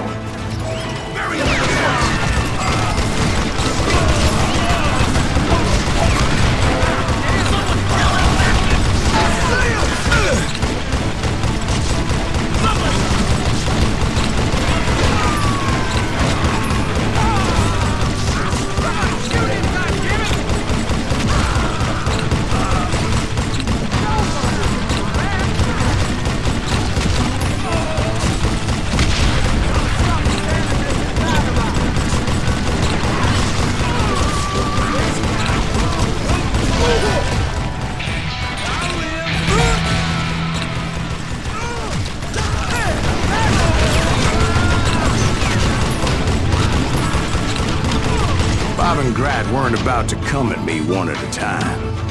They were in this together.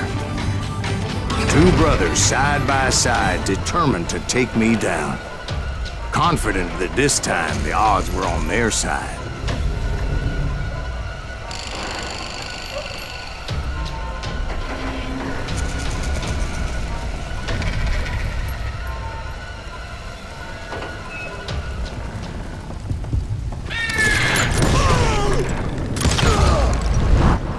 They got it wrong.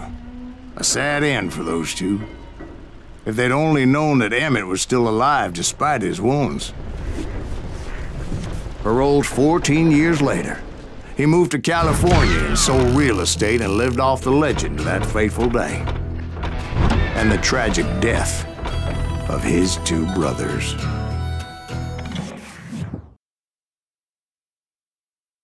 My own brothers died tragically as well, truth be told.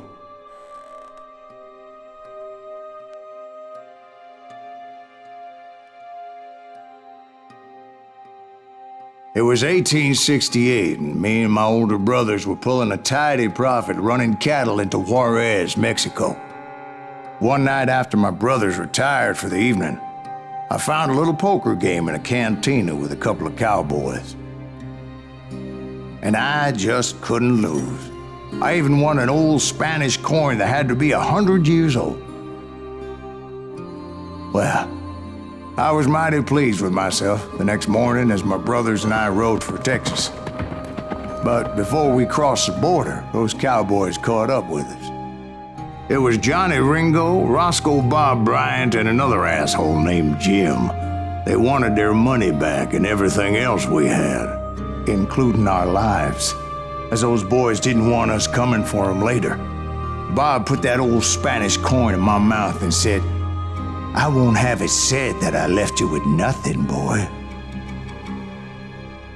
Well, those horses bolted, and there we hung as those bastards rode away. The branch finally snapped under the weight of the three of us, but being my older brothers were bigger and heavier, they were already dead.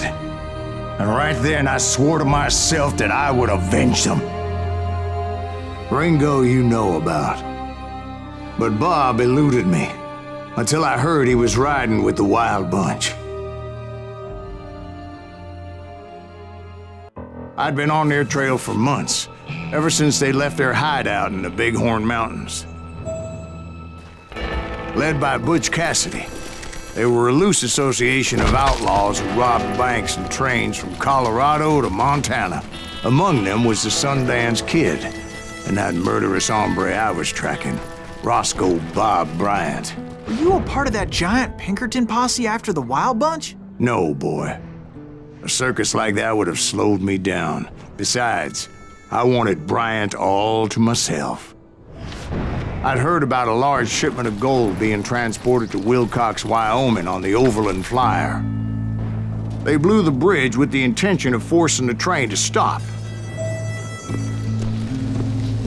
Well, I assumed the Wild Bunch was likely in the still intact part of the train high above, so I had no choice but to make my way up through the passenger cars dangling down. I was determined to make that sumbitch Bob pay for what he did to my brothers.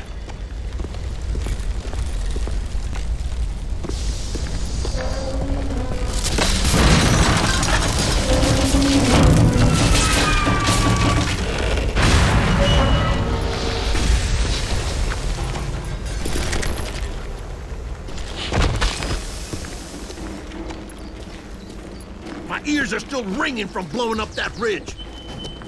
What'd you say?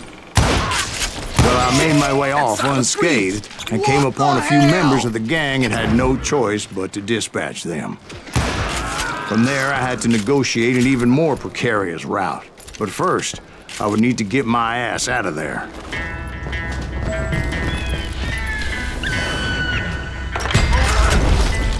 I jumped from the frying pan into the fire as the train was clearly fixing to fall. I had found the gang, but in order to find old Bob, I needed to fight my way forward past a whole passel of desperados. Outside, inside, any way I could, I made my way towards my prey. Well, what about the passengers? It was mostly a freight train, as I recall. There were no passengers aboard that day. Gonna make you...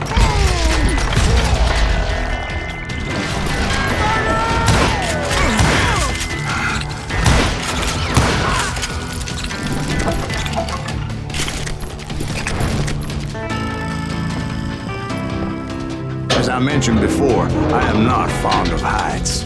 But I was too busy dodging bullets to worry about falling to my death. Odds were I was likely to die that day anyway.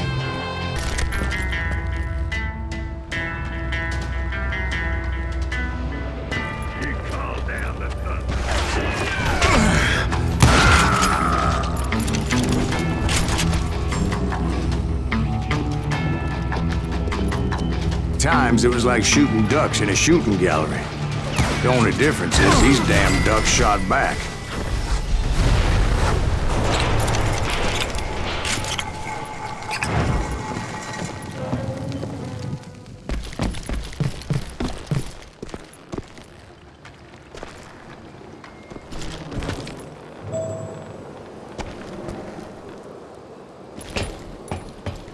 I kept hoping the law would show up and give me a hand. You mean like that giant Pinkerton posse that I read about? Did they come riding in, guns a-blazing to help?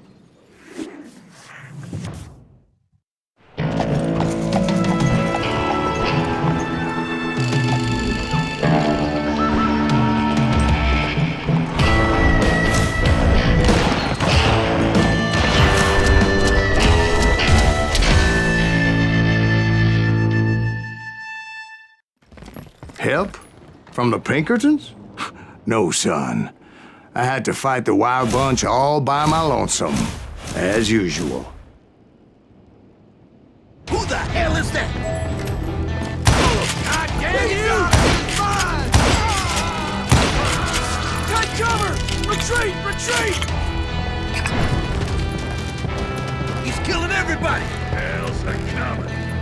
He'll kill us all!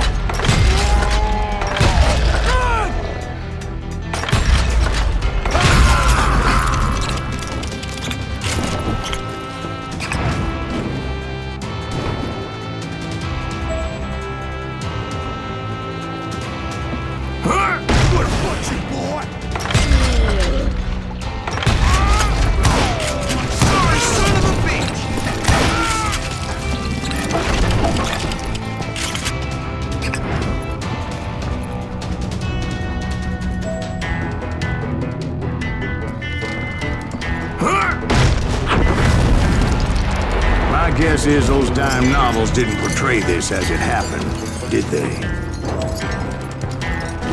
Only a few stragglers were left, and I had to cut them down pronto if I was going to stay on old Bob's trail.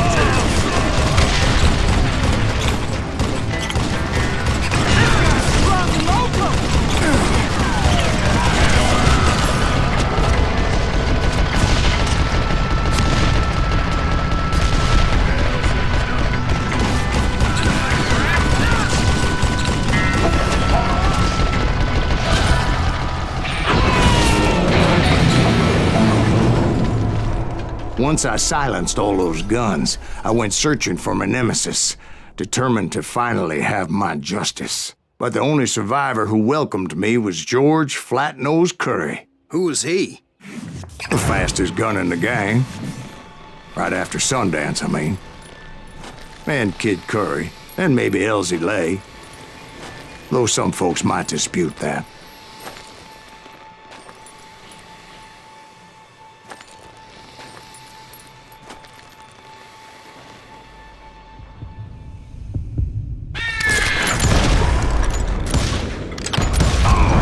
On that very same day, Butch Cassidy and the Sundance Kid decided to leave the Wild Bunch behind and decamped for South America.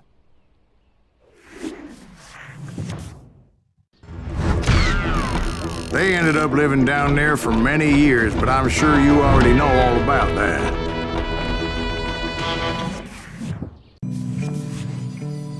I tried to find Bob Bryant, but it was as if he'd disappeared. Sometime later, I heard the Wild Bunch was back together. Kid Curry escaped from jail, and now he was running the whole shebang.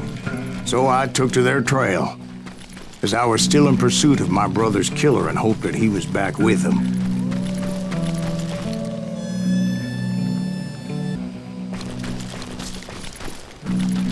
That Kid Curry's kinda crazy, ain't he? Don't let him hear you saying that. Anyways, I tracked those boys to a camp right outside Parachute, Colorado.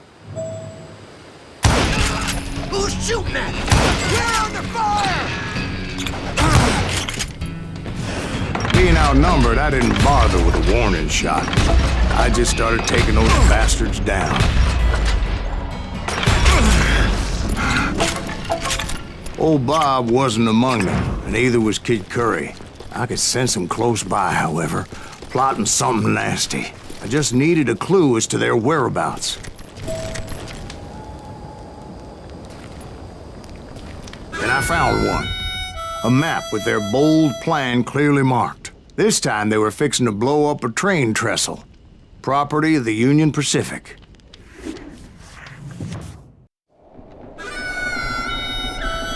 The plan clearly indicated how they were fixing to undermine several of the weakest wooden supports.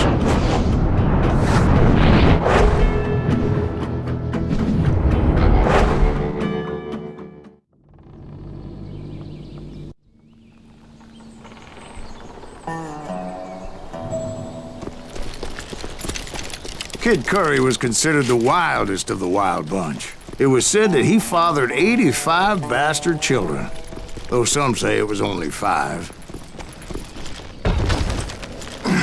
Kid Curry had bragged to a whore how he was gonna rob a train heading to the U.S. Mint in Denver. And that whore, Fat Sally, she told me. The bridge was rigged with dynamite, so I decided I'd best be careful confronting those bastards.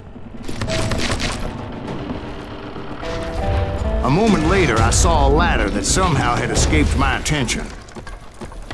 Don't you blow us up now. Don't worry, I know what I'm doing.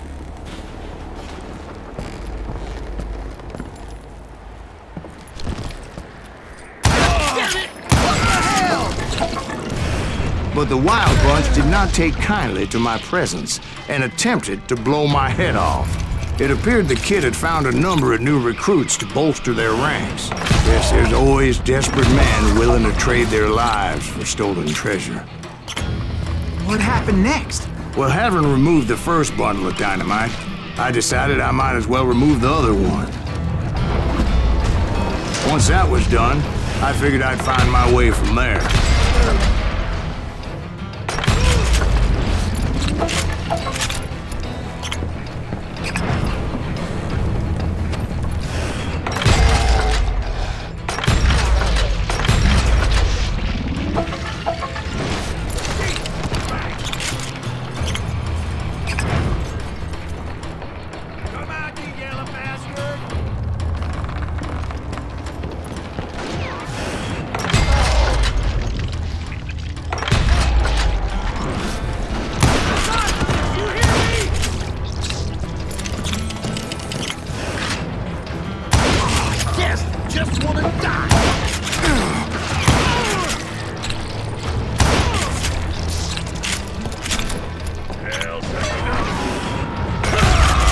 So, what happened then? Had to remove more of that damn dynamite.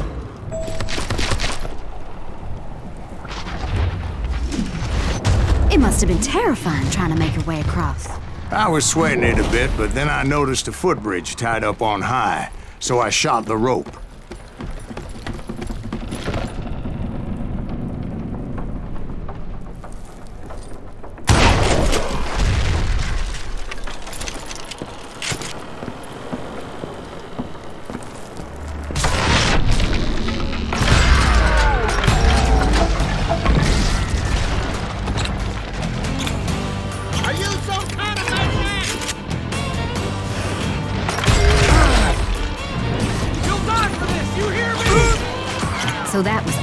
dynamite? Funny you should mention that, darling.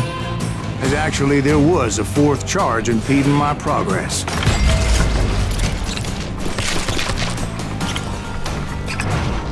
Once I removed it, my path was pretty clear.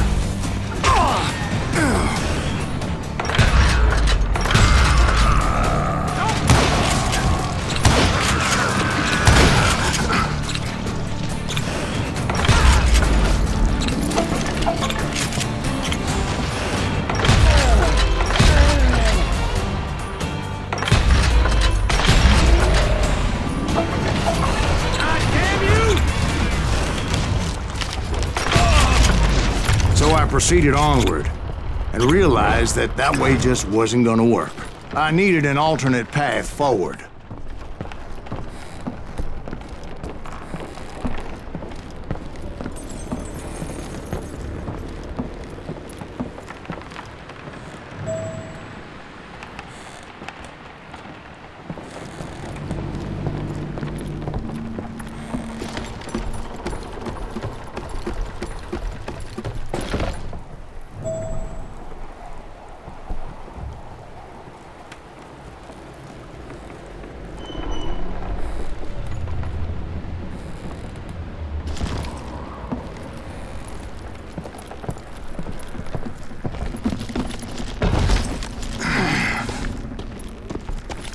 Luckily, I found a cave, and as I made my way back to the bridge, I saw something that concerned me. It was a long, burning fuse, and it was moving fast as hell. I had to catch it.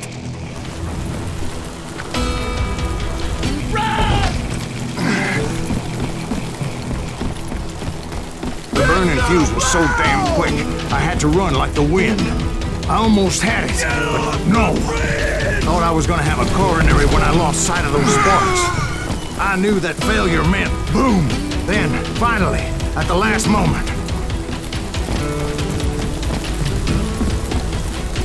Whew. Of course, I was successful, or clearly I wouldn't be talking to you folks here today. Naturally, I removed the last dynamite charge. Well, it was a touching reunion.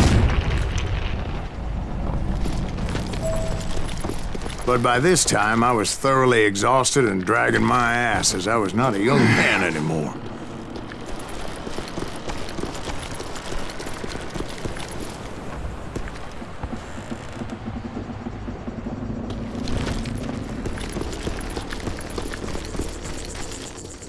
Kill that SOB! Make him bleed! Send him to perdition! Finally, I found those boys. Or more precisely, they found me.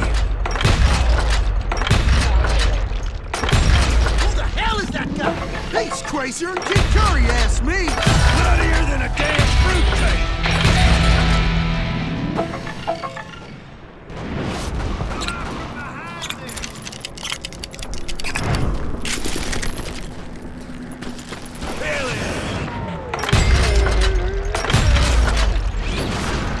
Just when I thought things couldn't get worse, Kid Curry opened up on me with a goddamn Gatling gun. It was hidden in this tunnel and pretty well shielded.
Luckily, I had located some dynamite. Move it, boys! I still, however, had my work cut out for me.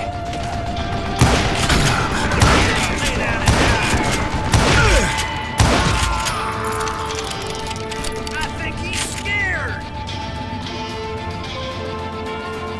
Can't beat me. Come on, come on, come on! Stand still so I can kill you. Eat that bastard! Give me a hand You here, a new goddammit. spot.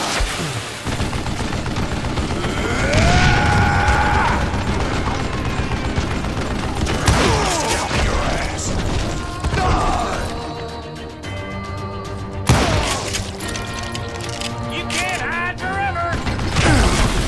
Are you kidding me?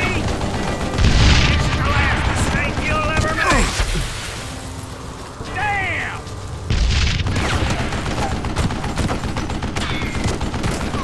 Do you know who I am? Yeah! Now lay down and die!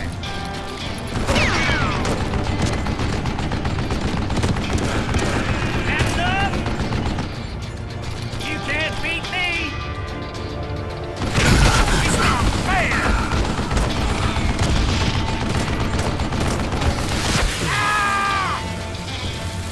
Eventually, I brought that tunnel down.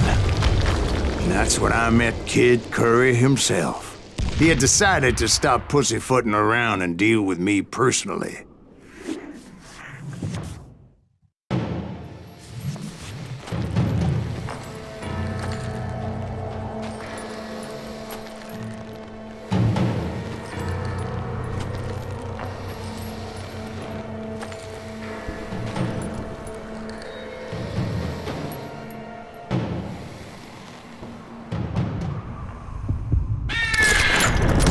As fast as he was, I was just a bit faster. And as he lay wounded, I demanded to know the whereabouts of Roscoe Bob Bryant. He shouted at me. Is that what this is about?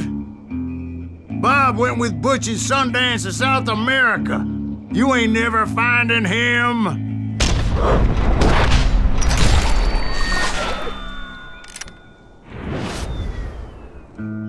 Those were his last words.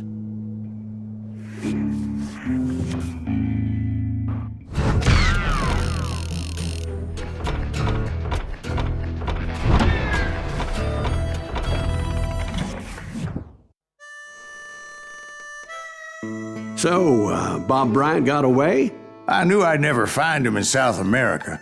What about the other killer? Yeah, you kinda glossed over that one. Well, I found Jim not long after my showdown with Ringo. At the time, he was riding with the James Younger gang. Did I neglect to mention that?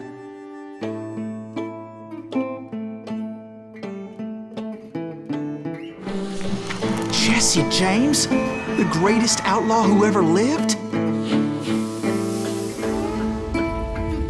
Jesse and his kin rode with Quantrill when he raided Lawrence, Kansas, and killed near 200 people, boy. Nothing great about that. And from there, him and his brother went on to rob banks and trains from Kansas to Missouri. Which is why there was such a rich bounty on their heads. 40 grand for both of them, dead or alive. That's one hell of a payday.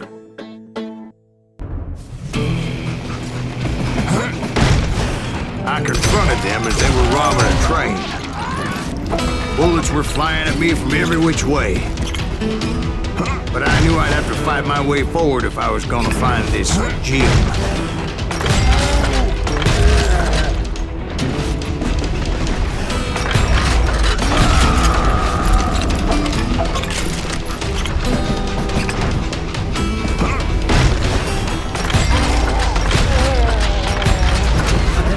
Now, wait a second. Now, how'd they stop this train in the first place? Well, the James boys were experts at this.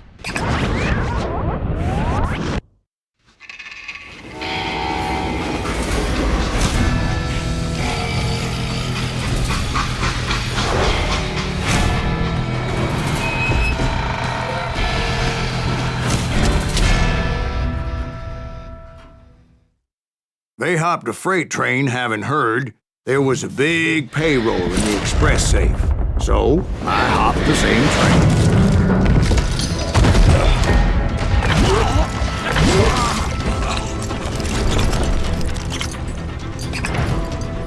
The James Younger gang was decimated after that little fiasco they had in Northfield, Minnesota.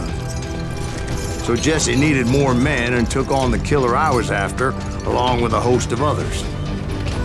I was hoping to find my man and put a bullet in his head. Climbing around that train, I must have swallowed 100 damn bugs before I reached James that... Younger gang pulled the first train robbery west of the Mississippi. Sounds like you hold them in high regard. Everyone knows they were the most famous outlaw gang ever. And you took them all on by your lonesome. Again.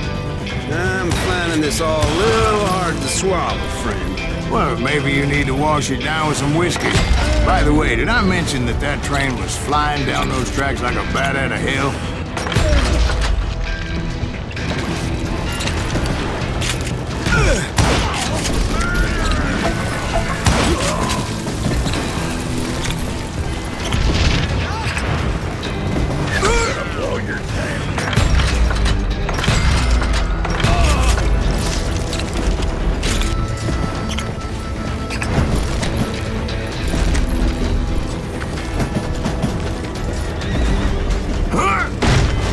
Anyway, excuse me, Ben.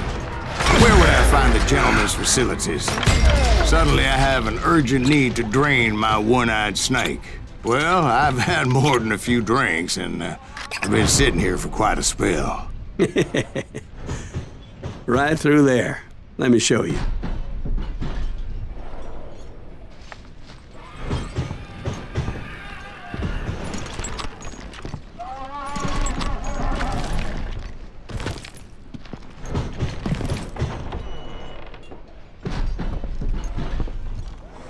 I never heard so much malarkey in my life. You think he's bullshitting us? You don't think he's Silas Greaves? I think he's just some old drunk looking for some free liquor.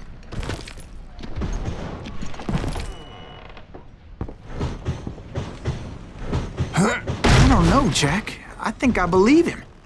You don't think he met Jesse James? Oh, you gotta be kidding me. That story makes no sense at all. Jack. I mean, you gotta be 2 bricks short of a load to believe that cock and bull story. I don't agree. Jack, lay off the But bar. you seriously think that tired old man went toe-to-toe with Jesse James? Well, that's better. Did I mention that this Jim was married to the infamous Belle Starr? Of course, I didn't learn that until later. Anyway, I made my way forward the best I could. Around the sides, over the roof. At some point, some sumbitch saw me and shouted out, "It's the damn Pinkertons!" It's the damn Pinkertons! Now, I never worked for that limey cocksucker, but I guess they assumed I was one of his assassins. Those evil bastards firebombed Jesse's mother's house and killed his stepbrother. So it's no wonder each and every asshole on that train wanted me dead. Everybody's always mistaking you for somebody else, aren't they? Why is that, I wonder? Don't rightly know, Jack. I'm just telling you how I remember. I bet you are.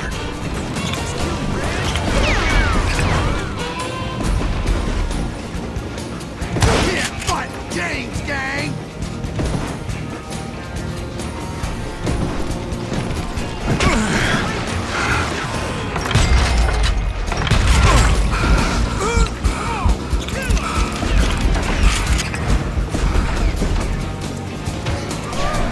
Came across a flat car piled high with logs and had to come up with a creative way to make my way forward.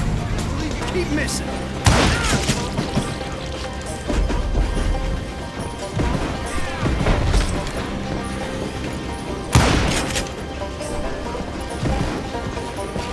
I wondered if I was ever going to find the front of that train, or the bastard I was after.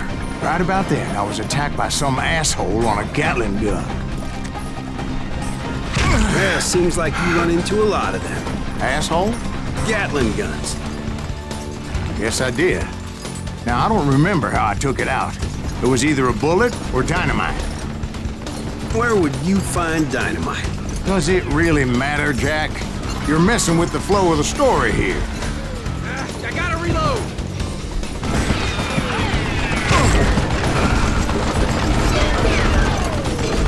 You're dead!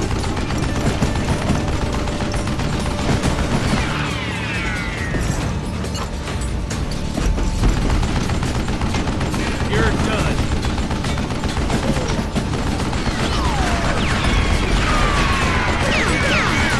God damn, this takes a while.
I was looking for Jim and shooting any son of a bitch stupid enough to get in my way. And that included Jesse James himself. You don't want to mess with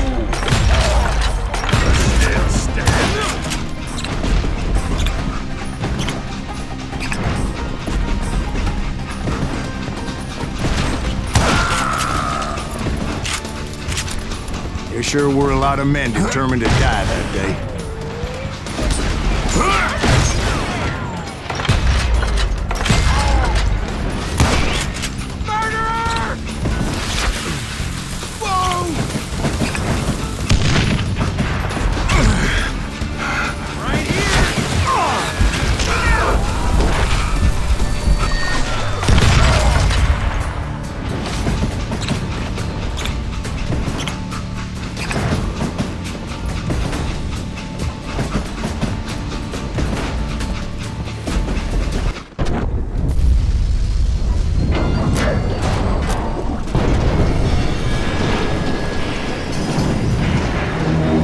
I could see Jesse waiting for me, fixing to kill me so he could get away with all that money.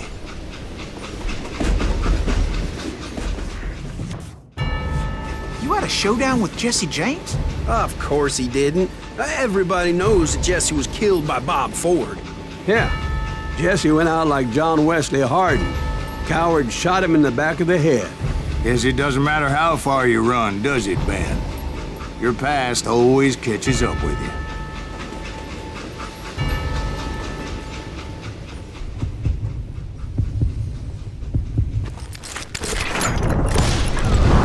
Yeah, I didn't kill Jesse James. Just wounded him bad enough to convince him to hang up his guns. What about that Jim fella? What happened to him? I figure he was up front with a gun to the engineer's head. That bastard slipped away again.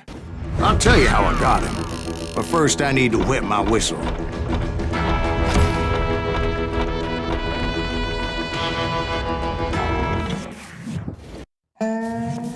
After my showdown with Jesse, I continued to track his brother, Frank, and that son of a bitch, Jim. I followed those bastards into the high mountains as they were going to ground. What mountains would that be? Somewhere in the Ozarks, I believe. The perfect place to hide out from the authorities. In fact, before I could find them, some Indians who fled the res and were hiding out from the military found me first. They probably thought I was a cavalry scout and didn't want me telling the military where they were. Indians? Yeah, they could have been Cheyenne. There was all sorts of renegades roaming the landscape back then.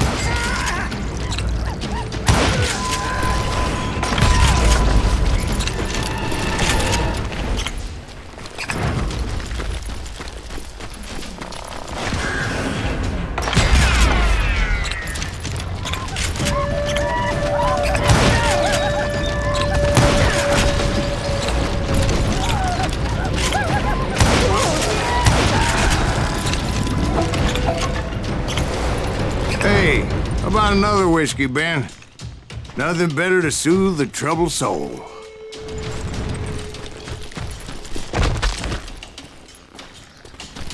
Now, where was I?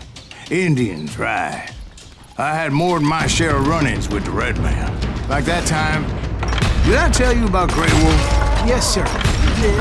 Ah, of course I did. In fact, I could still remember that old medicine man's words to me. Jesus Christ, we're back to that again. You carry great darkness in your heart. It will claim your soul. You will come to this place again and kill many more men, and the darkness will grow until it consumes everything you are.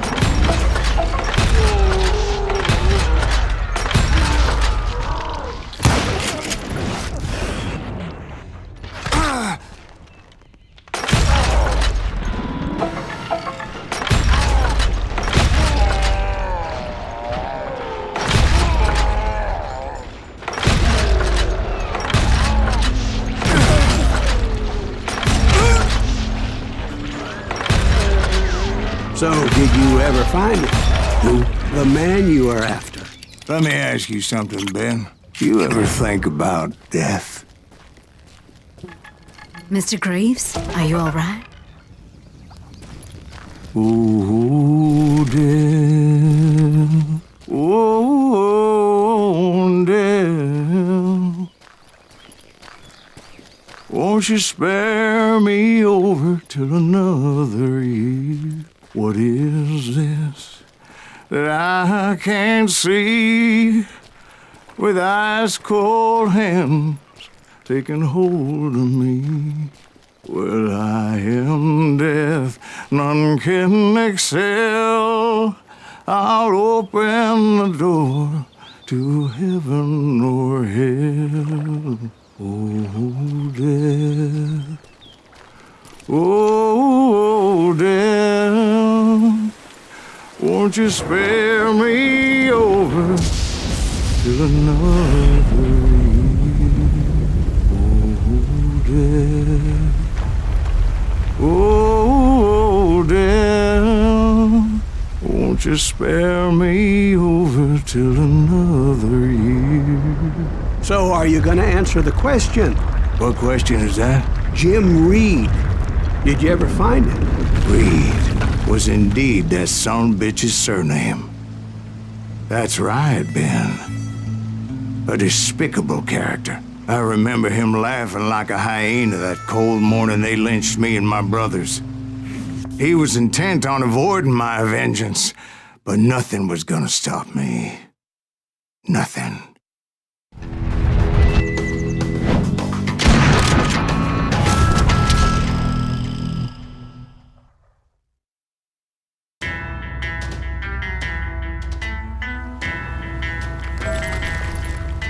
I finally did track those outlaws down.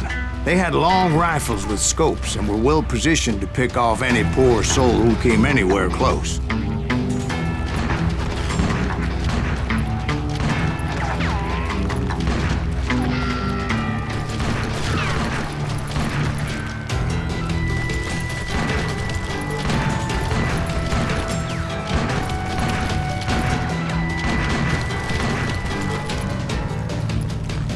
I'm guessing Frank James believed I was responsible for the demise of his brother Jesse. I couldn't really disagree with the man, as I thought Jesse was dead then as well. He backed off as I closed in on him, but he was still intent on killing me. And when I closed in on him again, he backed off again, looking for a better angle on me.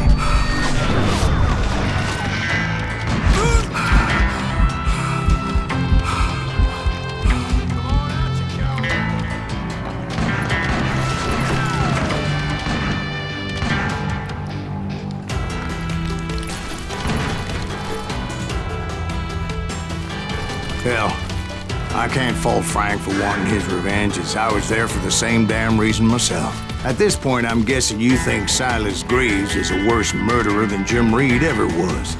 No, sir. A man who spent half his life killing somebody's brothers, fathers, sons. I think you were just looking for justice, sir. Is that what I was looking for, Dwight? Is that what it was? Justice?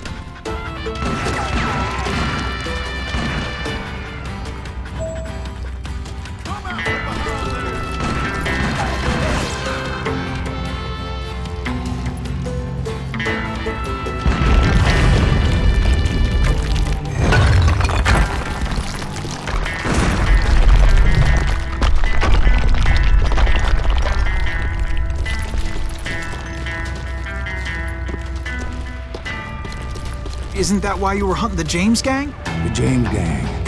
Right. I finally found Frank holed up in his mountain cabin, and he was determined to have me dead. It was a pitched battle that could have gone either way. Luckily, I had some dynamite in my possession. Dynamite. On your person. A few sticks, just in case. It's always good to be prepared. I'm just laying out the facts as I remember them, Jack.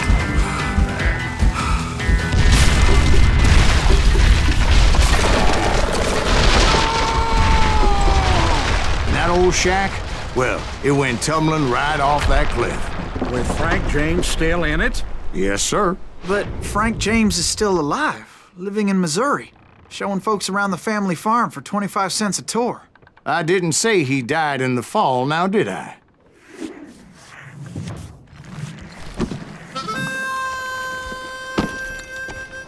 I'm done with this damnable outlaw life!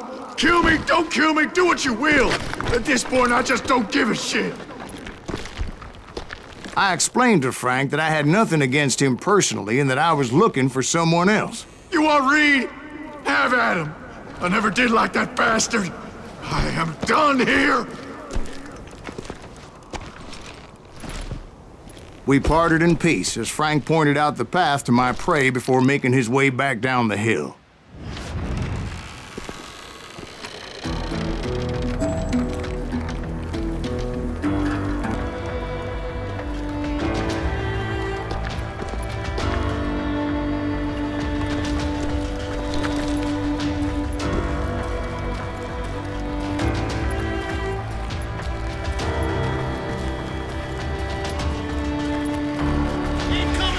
So, what happened with Reed? Well, I finally found the last of the gang hiding in a nearby cave.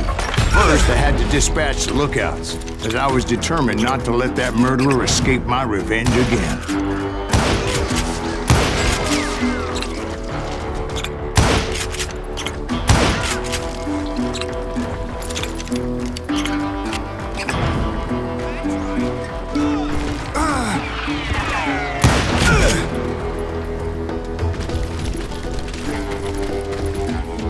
Rather than wander in willy-nilly, I decided it would be better to smoke that sumbitch out.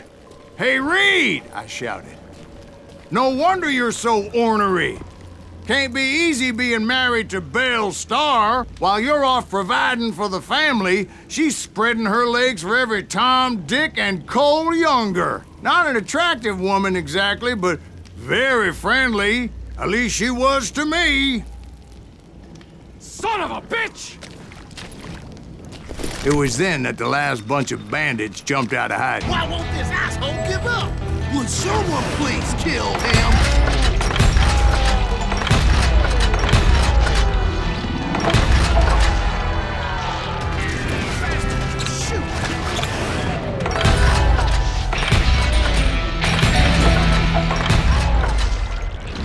Cover me!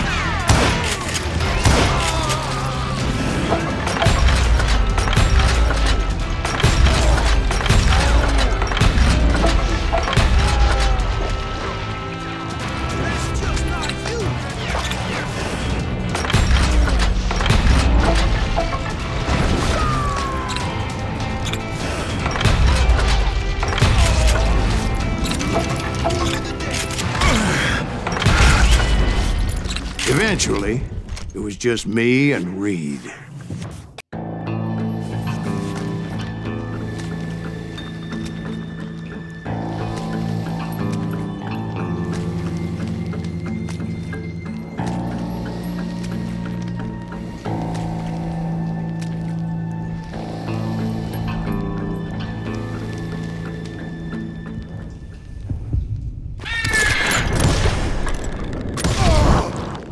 And repay him I did.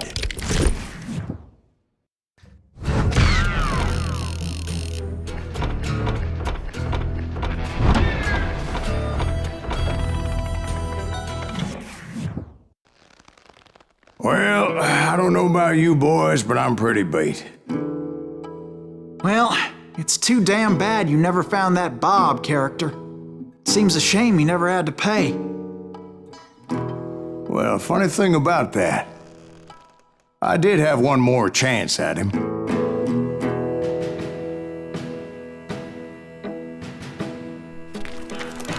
Six months ago, I heard that Butch and Sundance were back in the States and had gathered up some of their old gang. I tracked them down, hoping that Roscoe Bob Bryant had returned with them. So you're saying they didn't die down in Bolivia? That's what I'm saying.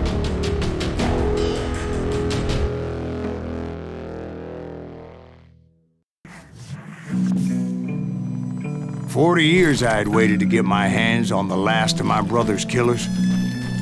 Not even an army of demons could have stopped me now.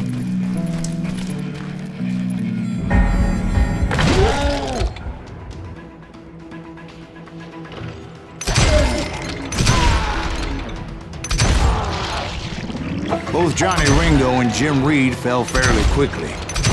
But the last one, Roscoe Bob Bryant. That son of a bitch had managed to escape my vengeance time and time again. I couldn't even be certain I'd recognize him after all those years. By now, he had to be close to 70. For all you know, he could have been dead. That thought had indeed crossed my mind, as did others.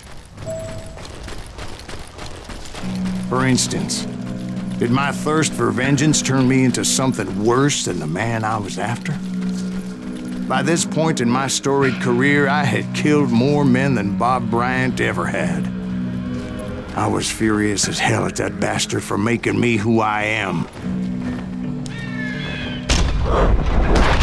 You ain't seen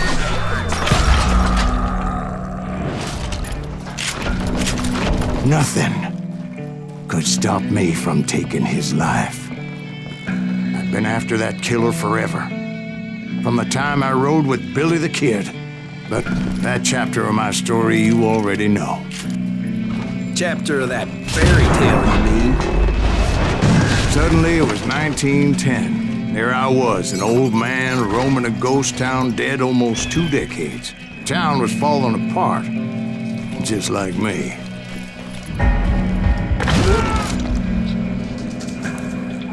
But I wasn't about to call it quits.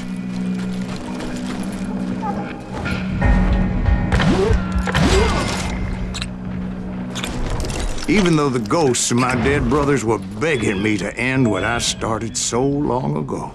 Mr. Graves, are you all right? Would you like some water? The Wild Bunch knew I was there. They were after a treasure they had hidden before they fled, buried in the grave of a dead amigo. I intended to fill that grave with Bob Bryant's corpse. But like I said, the bandits knew I was on to them. They lured me in and hit me with everything they had.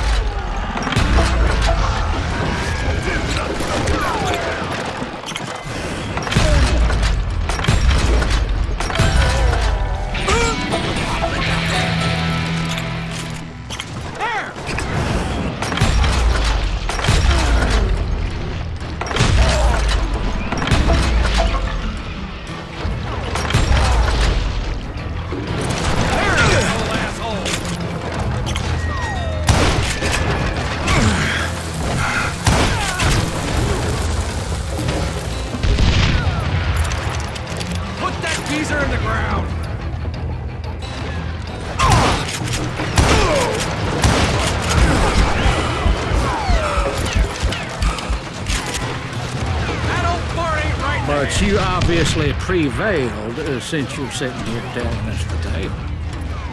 Actually, in that moment, I did not prevail. So I suppose we're talking to a ghost. Funny you should put it like that, Jack. Because when I woke up... From the dead? There was silence all around me.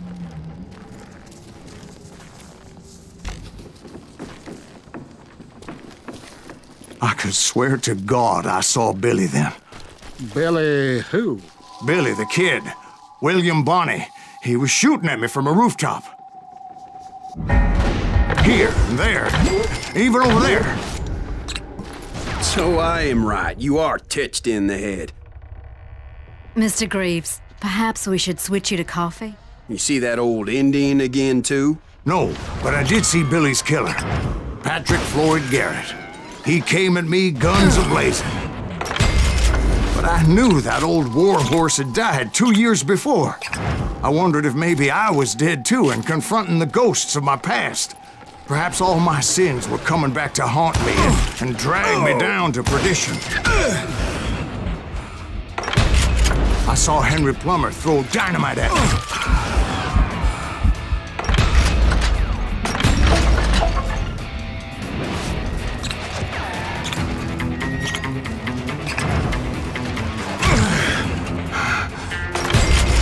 In the gates of the cemetery, I saw John Wesley Harding, just like I remembered him.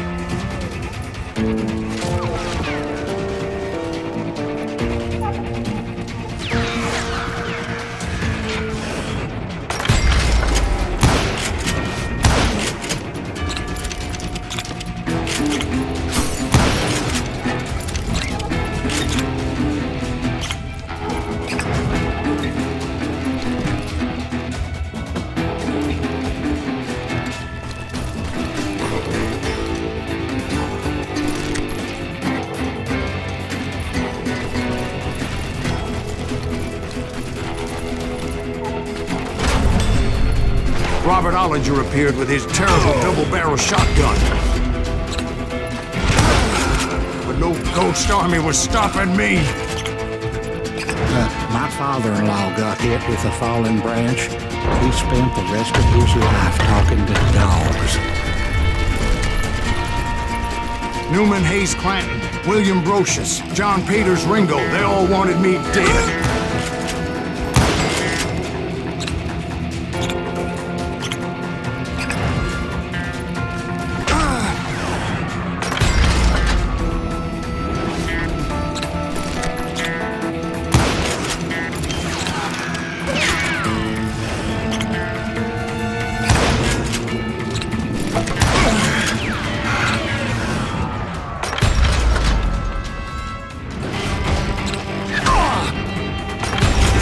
The Dalton brothers, Robert and Grattan, guardians of the Garden of the Dead.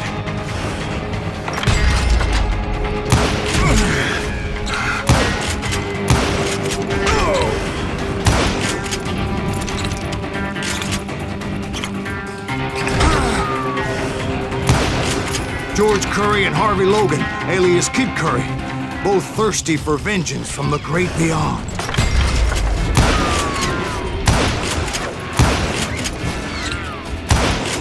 Jesse, Woodson, James, and Jim Reed. Each one deader than the next. I thought I would go crazy. Thought?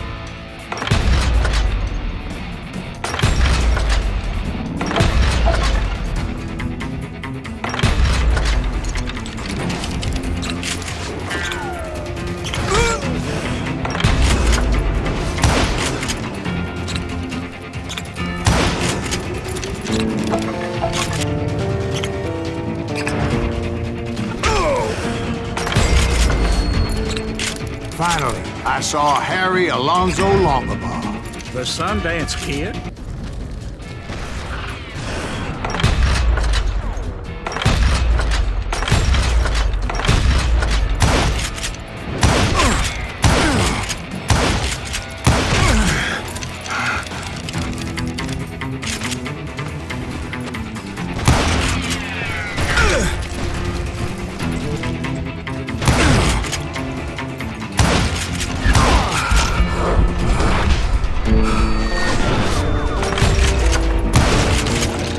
voice called to me from afar. It was Robert Leroy Parker, a.k.a. Butch Cassidy, coming at me from out of the fog. Thanks for taking care of that bastard.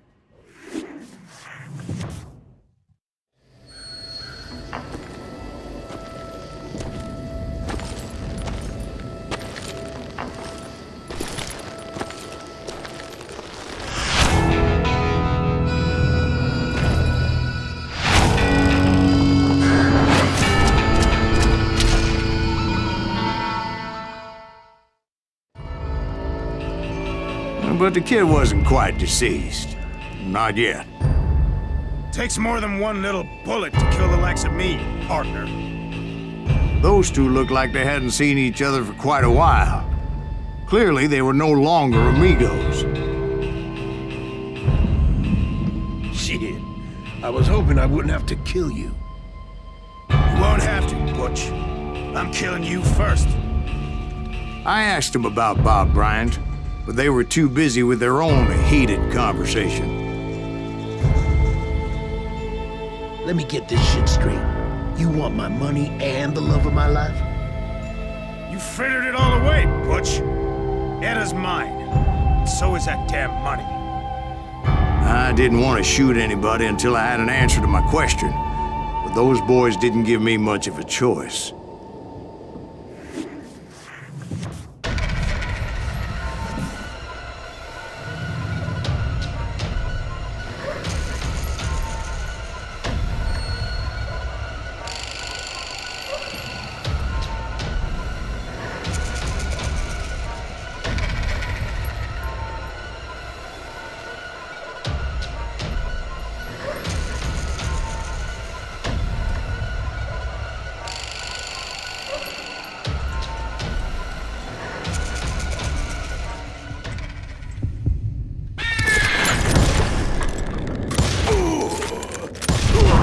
Butch Cassidy and the Sundance Kid died there in that cemetery not 6 months ago.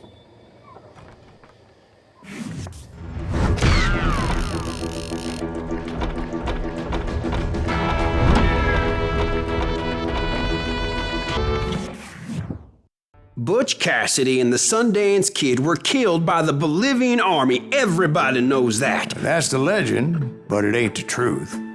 So, you never found Bob? There is no Bob. This old sumbitch ain't even Silas Greaves.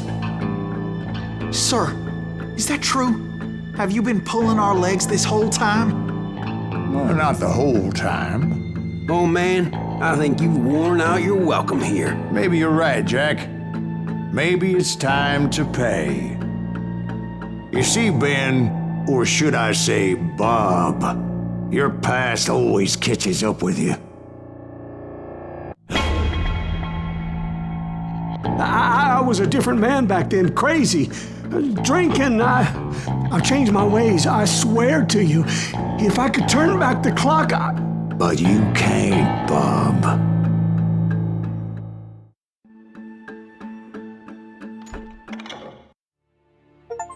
Why'd you toy with me like that? Telling those tales, knowing all along. Why not just lay your cards on the table? Wanted to suss you out, Bob. See what kind of man you turned out to be. Maybe prod you into drawing on me. See, all those years on your trail turned me into a killer. Can't even remember who I was before you tried to murder me. You, on the other hand, walked that very same path in exactly the opposite direction. What do you mean by that? You think your life is worth sparing, Bob? Boy, what's your name again? It's Eisenhower, sir. Dwight Eisenhower. What do you plan to do with your life, Dwight Eisenhower? Tomorrow I'll be leaving for West Point, sir. So, you want to be a soldier? Well, then do it right, son. Don't tear down the world out of anger and spite like I did. You build it up. You do something decent with your life, you hear me? Sir? Yes, sir.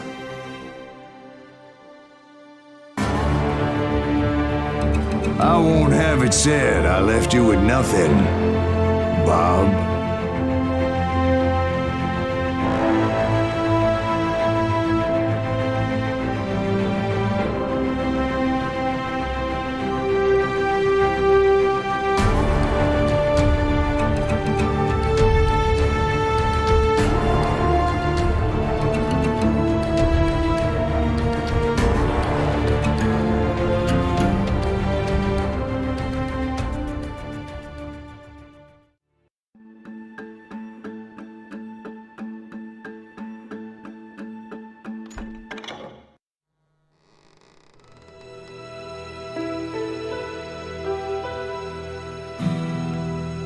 Why'd you toy with me like that? Telling those tales, knowing all along.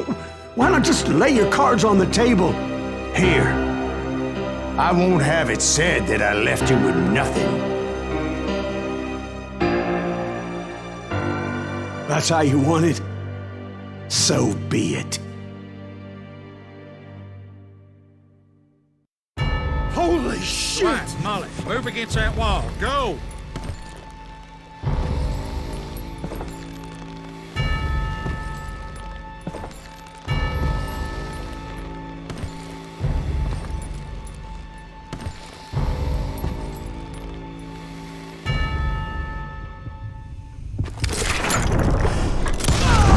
Oh my God! Oh, Jesus!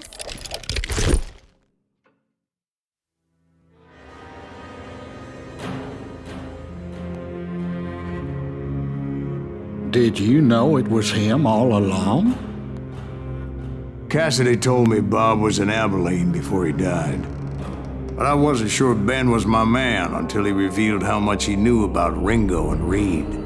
The coin, of course. Well, that was the last nail in that particular coffin. I better go get the sheriff.